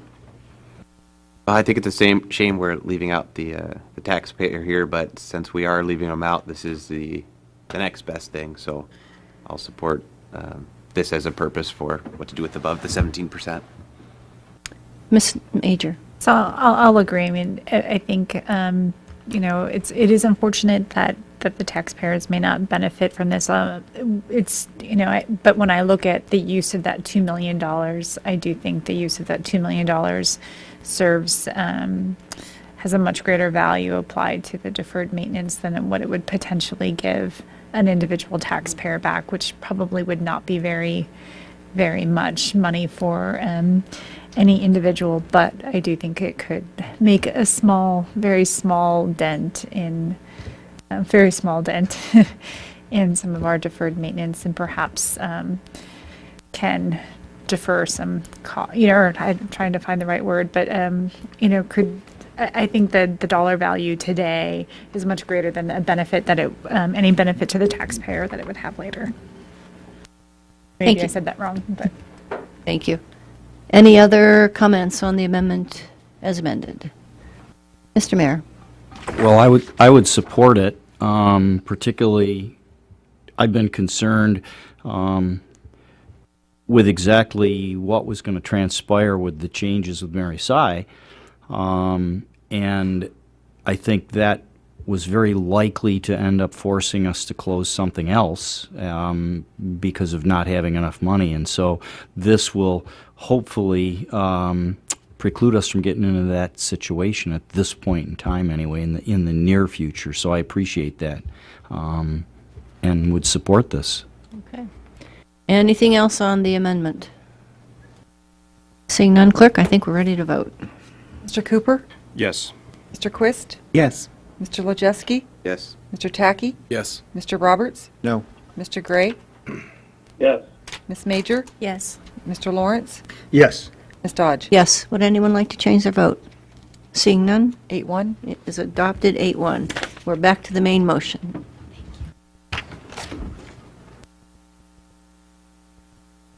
Mr. Cooper, do you have any motions you'd like to make? I'll make the IGCP motion. Okie dokie. I move to allow financial services to make any necessary budget adjustments to IGCP to reflect or incorporate assembly changes. Second. So it's been moved by Mr. Cooper and seconded by Mr. Tacky to allow financial services to make any necessary budget adjustments to IGCP to reflect/incorporate the assembly changes. Discussion, debate? Seeing none, clerk, I think we're ready to vote. Mr. Roberts? Yes. Mr. Tacky? Yes. Mr. Gray? Yes. Ms. Major? Yes. Mr. Quist? Yes. Mr. Wojcicki? Yes. Mr. Cooper? Yes. Mr. Lawrence? Yes. Ms. Dodge? Yes, would anyone like to change their vote? Seeing none, 9-0. it's unanimously adopted. Yes, Mr. Cooper? I guess a question for the administration. The motion for fund balance to balance the budget, that does not need to be made, correct? No, it does. It does not. We just need to make the final budget motion now. Right. Thank you. Just wanted to double check. My memory was right. Okay. Does that mean you have another motion, Mr. Cooper? Not in front of me. Okay, there it is. Ask I and do ye now. shall receive. I move to allow financial services to make the necessary budget adjustments to balance the approved budget and finalize the approved budget ordinance. Second. So it's been moved by Mr. Cooper and seconded by Mr. Tacky to allow financial services to make the necessary budget adjustments to balance the approved budget and finalize the approved budget ordinance. Discussion, debate. So Yes, Mr. Roberts. was this the IGCP one? No, we just did voted that on one, This yeah. is the budget. This is the budget. This is necessary budget adjustments. This is just adjustments. This Just is This the is final the one. pro forma one. Okay, no comments. Okay. For the listening public, these are all kind of pro formas that help give financial services the tools they need to mop up little pieces, parts, as they need to. Discussion, debate, I see none. Clerk, I think we're ready to roll. Vote, that is. Okay. Mr. Cooper? Yes. Mr. Quist? Yes. Mr. Wojcicki? Yes. Mr. Tacky? Yes. Mr. Roberts? Yes. Mr. Gray? Yes. Ms. Major? Yes. Mr. Lawrence? Yes. Ms. Dodge? Yes. Would anyone like to change their vote? 9-0. Seeing none, it's adopted, or that is adopted 9-0. That takes us back to the main budget as amended broadly. The substitute, thank you, as amended. Any discussion, Mr. Roberts? So we ended up over last year's approved budget about approximately $4.5 million more, and of course a higher mill rate. So I don't think we succeeded. We increased government, increased the size, increased the scope, and spent more dollars. And as pretty much everyone admits in the whole conversation we've been having about this, we're still on an unsustainable trajectory. We didn't put 50 million into the maintenance reserve, and what we did isn't going to be enough to catch us up. So if we're not cutting services to meet that at some point, we're going to have the same problem next year. And so I'll be voting no on the budget. Thank you. Mr. Cooper. Thanks. I guess I wanted to make 2 points. One, yes, I think as Mr. Roberts noted, we've exceeded last year's budget by, I can't remember the exact number, but we've also made a substantial contribution to facilities maintenance this year, not only in our initial contribution to FMR, but in what we just did with excess funds in our fund balance. We also, I think, for the first time this assembly, when considering the Department of Public Works, really, and I thank the mayor for making this emphasis in his proposed budget, we have a Department of Public Works structure that's a little bit different than before, that is really going to be focusing on these things. And I think it is going to make a dent, and it's the direction that we have to go. So I think that where we're at right now, this money, and to summarize, I think Ms. Major's point, is better spent on this facilities maintenance than it is buying down the mill rate. And, you know, in prior years, I've voted to support using general fund to buy down the mill rate, and that's just, I don't think that's the right thing to do this year. The other important thing, and Mr. Quist kind of beat me to it, but, you know, it goes to the point that I was making when we were talking about the minimum funding resolution for the school district. We had a lot of debate and gnashing of teeth about 48 million or not, but at the same time, we all said that we were going to fund the district at the amount it requested, which is exactly what we did with nary a peep about it here tonight. So perhaps we all got it out of our system over the last few weeks talking about it. But that, I think, is the problem that I saw with how we were handling the minimum funding resolution. So I am happy that we have decided to do what we said we were going to do all along and fund the district at its requested amount. Also, I know that the school board has a special meeting on Monday to consider spending some of its fund balance to bring back teachers and other services that have been cut. So I appreciate that the school board, as part of this conversation, is you have yet to act, but at least you're taking some of this conversation back and acting on it. So thank you for doing that. And in the end, I think that this budget had a lot of tough choices. I know we all sat here for long amounts of time listening to the wish list because there were so many things that people wanted to do that just couldn't be accommodated within the budget that we had. You know, so I, in the end, it's still not a sustainable budget. I think that it accomplishes many of the things that we need to accomplish to move the borough forward. Really appreciate administration, finances, and all departments' support in putting it together and getting it to where it is. So I support it in the end. Okay. Mr. Lawrence. Yeah, a couple of matters. As Mr. Quist and Mr. Cooper stated, and Mr. Doran, I hope there was a lot of drama on what I consider to be a fairly meaningless resolution, a lot of drama that was generated by the school administration. I hope you will let the school administration know that other than us commenting on the lack of any discussion, there was never any question, and not one person voted to not award or not appropriate to the school district the exact amount of money that they asked for. And that's the way it was going to be from the beginning. So when I think about all the emails, all the testimony, you know, I find it pretty frustrating that many people were misled. I concur with Mr. Roberts. He says, basically, this budget is not sustainable. We must reduce services. I'm going to point out that we've got to come up with a consensus of what services to reduce. The administration proposed reducing the solid waste budget by $500,000 by reducing transfer site availability by a day and a half per week. That was rejected. You know, Mary Siah, shutting down Mary Siah. I realize there's a lot of good arguments to keep it open, but, you know, again, You know, we've got people on this assembly who you know, promote themselves as being conservative, being libertarian, trying to be as small government as possible, and yet, you know, on those two proposals from the administration, they rejected it. So, you know, I concur. We're going to have to reduce services to this borough. There's no question about it. And we better start figuring out what to reduce, because, you know, we sure as heck rejected a couple of good suggestions this time around. Ms. Major.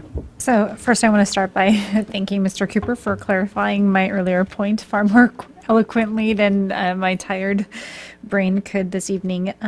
So this was my first, sort of, I guess, budget season as a new assembly member, and it was definitely quite the learning process. What I was a little concerned about as we, spent our Saturdays here was the fact that it seemed like there were some really big decisions. And I know we alluded to this earlier, but some really big decisions being brought forward to the assembly that really sort of was outside the public process, right? Where we were able, outside of the opportunity to have some really good debate. And so it's my hope that we can kind of take the momentum that we've gained from this process as we go from formulation to execution, and not just go, okay, well, you know what, we'll think about that next January, but actually take this momentum, and especially for the administration, to drive real change next year. So to start early, so when we're getting ready for the budget season next year, we've had that public debate, we've gone through that process, and we're ready to come to the table with some real efficiencies that I think the folks can stand by, because I too agree with everyone that our current budget is unsustainable, and it's that unsustainable at the local level, the state level, the national level, and I look forward to having more in-depth discussions on that. Thank you. Thank you. Mr. Cooper. I just wanted to, in response to Mr. Lawrence's comment, I want to clarify my point, which, with regard to the minimum funding resolution, which is certainly the district helped create some drama, but I think that this assembly helped create a fair amount of drama around it too for little reasons. So I think we both ought to take that into consideration next year. Mr. Tackey, and then Ms. Dominique. I would like to point out as well that this is an unsustainable budget in the long run, and we are going to have to cut services, which is unfortunate, but us as a community need to look at that. But the characterization of saving $500,000 in our solid waste disposal fund, which actually isn't up against the tax cap, that's a separate fund. It's different monies, as we had pointed out earlier. It's not affected by the tax cap because it actually generates its own revenue to balance itself, if I'm not mistaken. So that characterization is a little off, but yes, same deal. Also harp on the minimum funding resolution situation. That was a little unfortunate, but same time, every voice in the community needs to be heard. So glad that we got the opportunity to hear from everyone. Speaking of which, Ms. Dominique. Well, I guess I'll start out with, what would the world be without drama? I just feel that those conversations were needed early on. They didn't happen. And I look forward to having those conversations early on for the next year. And I would really appreciate if you all would pass the 50 million, 45, 400,000. It would really help our school district and to continue educating our students. Thank you. Good. Mr. Lajewski. So with respect to the school district funding, I'm going to repeat the comment I've made a few times already. When there's a substantial balance of money, it's very easy if we pass let's just use, for example, let's say we guarantee $48 million minimum funding and you want 50, to designate $2 million as a contingency fund so that you can have your whole budget guaranteed and not send out what I'm going to call erroneous pink slips, right, to somebody who's not actually going to get laid off, fake ones. And I think that's correct management of the school district. I think we've got some very smart people at the school district, on the board, and in the management. And it makes me wonder why that's not being done. Okay? to me, it's a no-brainer if I was on the school board. That's the way things would be done, given that there's enough funds to do it. I could understand in some years it might not be practical. But at any rate, that's all I'll say about that. So with the facilities maintenance reserve going up, again, I am disappointed it's not going to tax relief, but I'm going to try to look at that optimistically. I think there's a good chance that that's going to reduce the mill rate in the future. The mechanism for that is I think that makes it less likely that we'll need bonds for our buildings, and bonding is just a way of backdooring the tax cap. So if we don't bond, we have a lower tax cap in the future. Sorry, I'm misusing tax cap and mill rate again. We have a lower mill rate in the future if we don't bond, or if we bond less. I am in agreement that this budget is unsustainable. Reductions, the only way to really fix that I see, I mean, you could bond a whole lot. I think anyone who knows me knows that I'm not going to be a proponent of that, because that's just increasing the mill rate again. But aside from that, the only way to fix it is to reduce services. And I will acknowledge, and I know that there has been potentially hypocrisy seen, and I'll explain why it's not, but that, you know, I was one who voted to keep Mary Siah open. It's because, to me, when we reduce services, if we're going to go down that road, we need to give those user groups sufficient time. There's an ethical way to do it and an unethical way, and I think we were pulling the plug too quickly, not enough notice, and so we should be giving at least, I'd say, 12 months notice if we're going to just cut off a service from somebody, so that that user group has time to prepare. I think that's the right way to do it, if and when we're going to do that in the future, which means if we're thinking about that for next year, we got to be getting on it now in the next few months, targeting which services we want to get rid of and start taking the heat now. I'll also note that I was in support of making the dump more efficient and having those savings via lower tipping fees go into the community. So I feel like I've been more or less ideologically consistent, but at any rate, when it comes to this budget, this is my first time, you know, this is my first year on the Assembly. I think my grievances have all been heard with it. I'm going to measure next year's budget against this one. If it's less unsustainable or is in fact sustainable, I doubt it will be, but if it's less unsustainable, I'll vote for it. For now, I'll hold my nose and I'll vote for this one for this year. Mr. Gray. Sure. First, I think I brought this up last week, but I was really surprised that nobody really came and testified about education last week. I mean, kudos to the Mary Siah group for coming and actively participating in government. I just want to say that I think that's how the process should work. They came and voiced their concerns. I think that I agree with those that said we are kind of on an unsustainable path or trajectory. And I think we need to look, we're going to have to look obviously much harder next year, but I think we're doing the best we can based on what we have, trying to balance providing the right amount of services to people.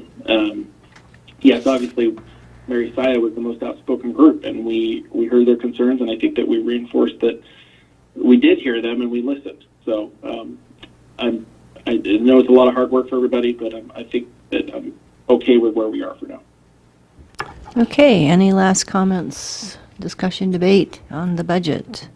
Seeing none, Clerk, I think we're ready to vote. We're on the substitute as amended. Are we going to carry the main? Thank you. Pardon me? It will carry the main, yes, thank you. Mr. Roberts? No. Mr. Tackey? Yes. Mr. Gray? Yes. Ms. Major? Yes. Mr. Quist? Yes. Mr. Lojeski? Yes. Mr. Cooper? Yes. Mr. Lawrence? Yes. Ms. Dodge? Yes. Would anyone like to change their vote? Seeing none? 8-0? It is 8-1, excuse me. 8-1. It is adopted 8-1. With that, let me find my agenda. I believe that we're probably to, thank you. Everybody's got one but me. That's because they're ready. Well, we're on citizens' comments. So this is citizens' comments, probably B. Each permit, it's items other than those appearing on the agenda. So we, at this time, if someone wants to come and speak for 3 minutes on an item other than that appearing on the agenda, and what was on the agenda tonight really was the budget. So, Mr. Dowdy, come on. Please give us your name and spell your last name. And tell us your neighborhood. You'll have 3 Asa minutes. Dowdy, D-O-W-D-Y, live on Steel Creek Road. I would like to speak on conduct of the citizens speaking, myself last week. Somebody was a little bit upset maybe what I said about mismanagement. But this borough goes a lot of money into tourism. These buildings that are being nominated for destruction is a big part of tourism.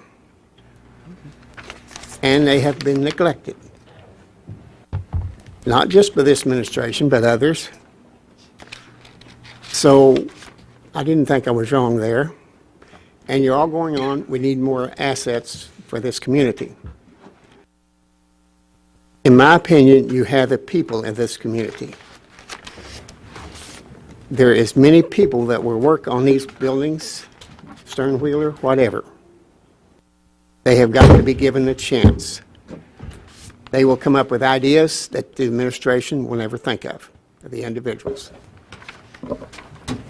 So please, give the citizens a chance. If you don't get any criticism, you're not doing your job. Because I'm not going to agree with any and every one of you. And you're not going to agree with me. But if we bring it out in the open, we can deal with it. Thank you. Thank you, Mr. Dowdy. Let's see, Mr. Roberts has a question for you. Yeah, we just got a letter today from a constituent who was a contractor talking about coming in and doing work at Mary's side. Do you believe that we should allow volunteers to come in and work on some of these facilities for us? Yes, I don't think we have any choice if we're going to save them. Thank you. Any other questions for Mr. Dowdy? Seeing none, thank you. Thank you for staying with us for this evening and listening attentively and participating. Anybody else wish to come down and speak on citizens' comments, items not on the agenda? I'm seeing no one coming forward, so we're going to close those citizens' comments. And that will take us to assembly member comments. We'll start, Mr. Gray, we'll give you the first bite of the apple. Do you have any comments you wish to make? No, I have no further comment than that. I'm good. Thank you. Thank you very much. Ms. It's Major? late for me. Yes, it's really late for you. Thank you for staying with us. Ms. Major? Just a comment that I won't be here again next week. I'll be traveling for work, leaving this weekend. So, but I'll be thinking of all of you. Mr. Roberts? Yeah, I guess I wasn't going to be here next week either, but is that meeting actually happening? We put one in the calendar. I thought maybe it was a placeholder. At this time, we don't have a meeting next week. We do, oops. At this time, we have a special meeting. I believe it should be, well, I won't curse it by saying it'll be short. Okay, thanks. Mr. Quist? I have no comment, thank you. Mr. Cooper? I guess a quick comment since Mr. Dowdy is still here. I will comment that I don't find Mr. Dowdy's comments problematic. I think you're right. We probably don't always agree on everything, but I appreciate the input that Mr. Dowdy provides.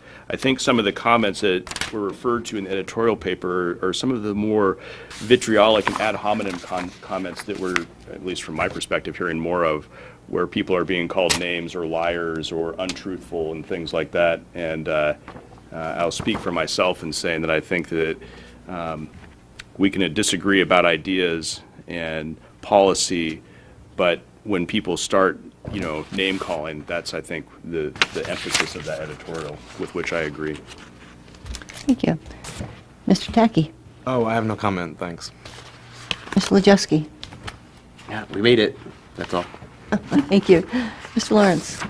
Yeah, I think Mr. Dowdy has one pretty good point about maybe getting citizens to work on some of these facilities. I don't see that working when we're talking, even a contractor, getting involved, let's say with Mary Sy, but what occurs to me is the riverboat Nanana. I know I paint, the Kiwanis Club that I'm in, helped paint that boat back in the 80s, and I think that that stern wheeler is one asset in this community that untrained hands can do a decent amount of work on. So, I'd like to see that happen. This is my 6th budget. It's been one of the hardest budgets, actually, that I've had to deal with. And, I'm glad it's over. Mr. Mayor, do you want a second bite at the apple? You have any comments you want to make? Well, this is my first chance to make comments, so I can not necessarily second. I absolutely agree. It's nice to use volunteers. I expanded the volunteer program working on our facilities when I was at Parks and Rec. I absolutely believe in it. There are some things they can't do, however, where you know, certified people are required for a number of different tasks. So we'll use them where we can, and it's an excellent resource in our community. I completely agree.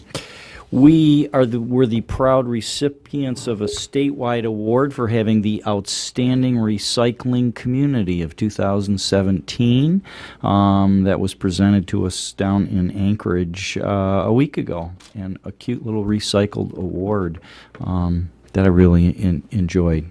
Anyway, I might just pass that along. You can take a look at the melted drinking cups that were recycled to make the award. Today is Senior Recognition Day. We had a great lunch over at the Carlson Center with, I think, 6 centurions over 100 years old. Yeah, pretty awesome. Some real spry 100-year-old folks, too. I was quite impressed. So kudos to all our seniors in our community and what they do for us. And hopefully we all get to live that long, too, and enjoy our community.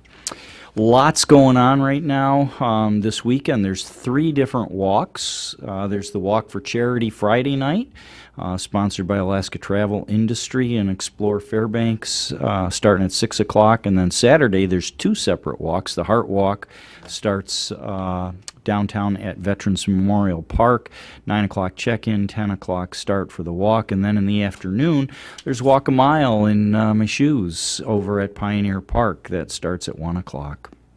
So lots going on in the community for sure.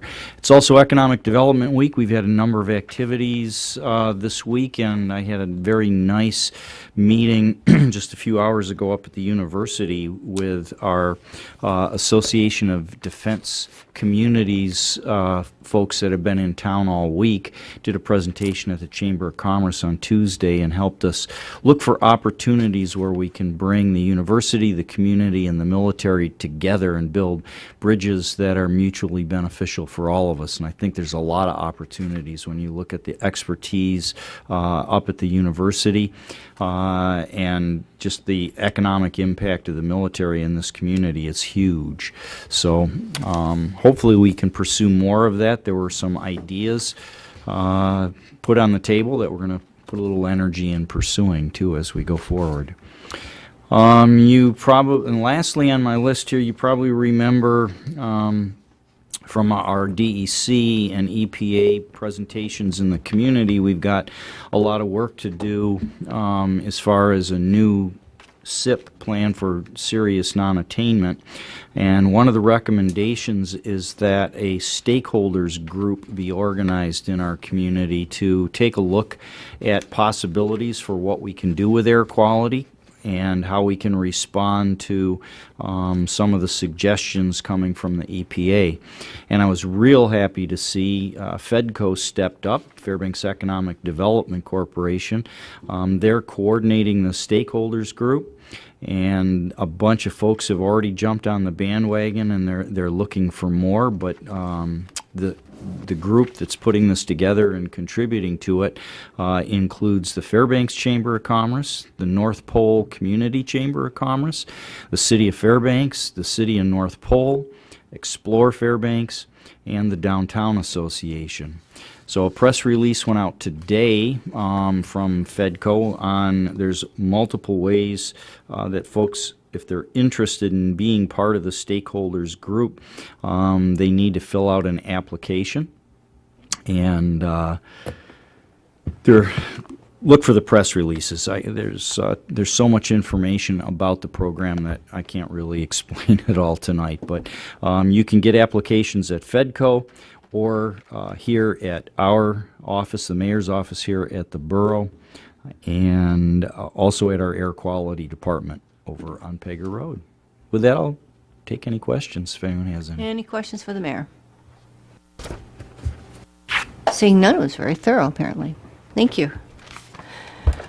So let's see, as previously noted, we have a special assembly meeting at 6 o'clock next week, May 17th. Put it on your calendar, please. And May 30th, the Assembly Capital Projects and Legislative Priorities Committee will hold a joint work session with the Fairbanks North Star Borough School Board. I presume we'll have more information about location and time. It's here at 6 o'clock. So May 30th, 6 p.m. in Chambers if you want to participate or observe. And I guess my only comments would be, it's been a long process. I want to thank everybody that came down and testified, sent emails, talked to us, participated. I think we crafted a good budget. It was a hard one. I think there's a lot of difficult decisions that we made. I want to thank the school for working with us. I think that we made a lot of progress both in relationships and in understanding each other's budgets and processes and perspectives. I'm glad we funded Mary Siah. I really think that was the right thing to do, and I'm glad we moved the money to the FMR. I think that's another right thing to do. Starts us down the road we need to be on. And I encourage the Solid Waste Department to bring forward an ordinance proposing 5 days so that we can have a discussion with the public about that. Also considering an advisory board as we make these really kind of big system changes to our transfer sites and our solid waste disposal facility. It seems like that might be really useful. Any last comments? We're adjourned.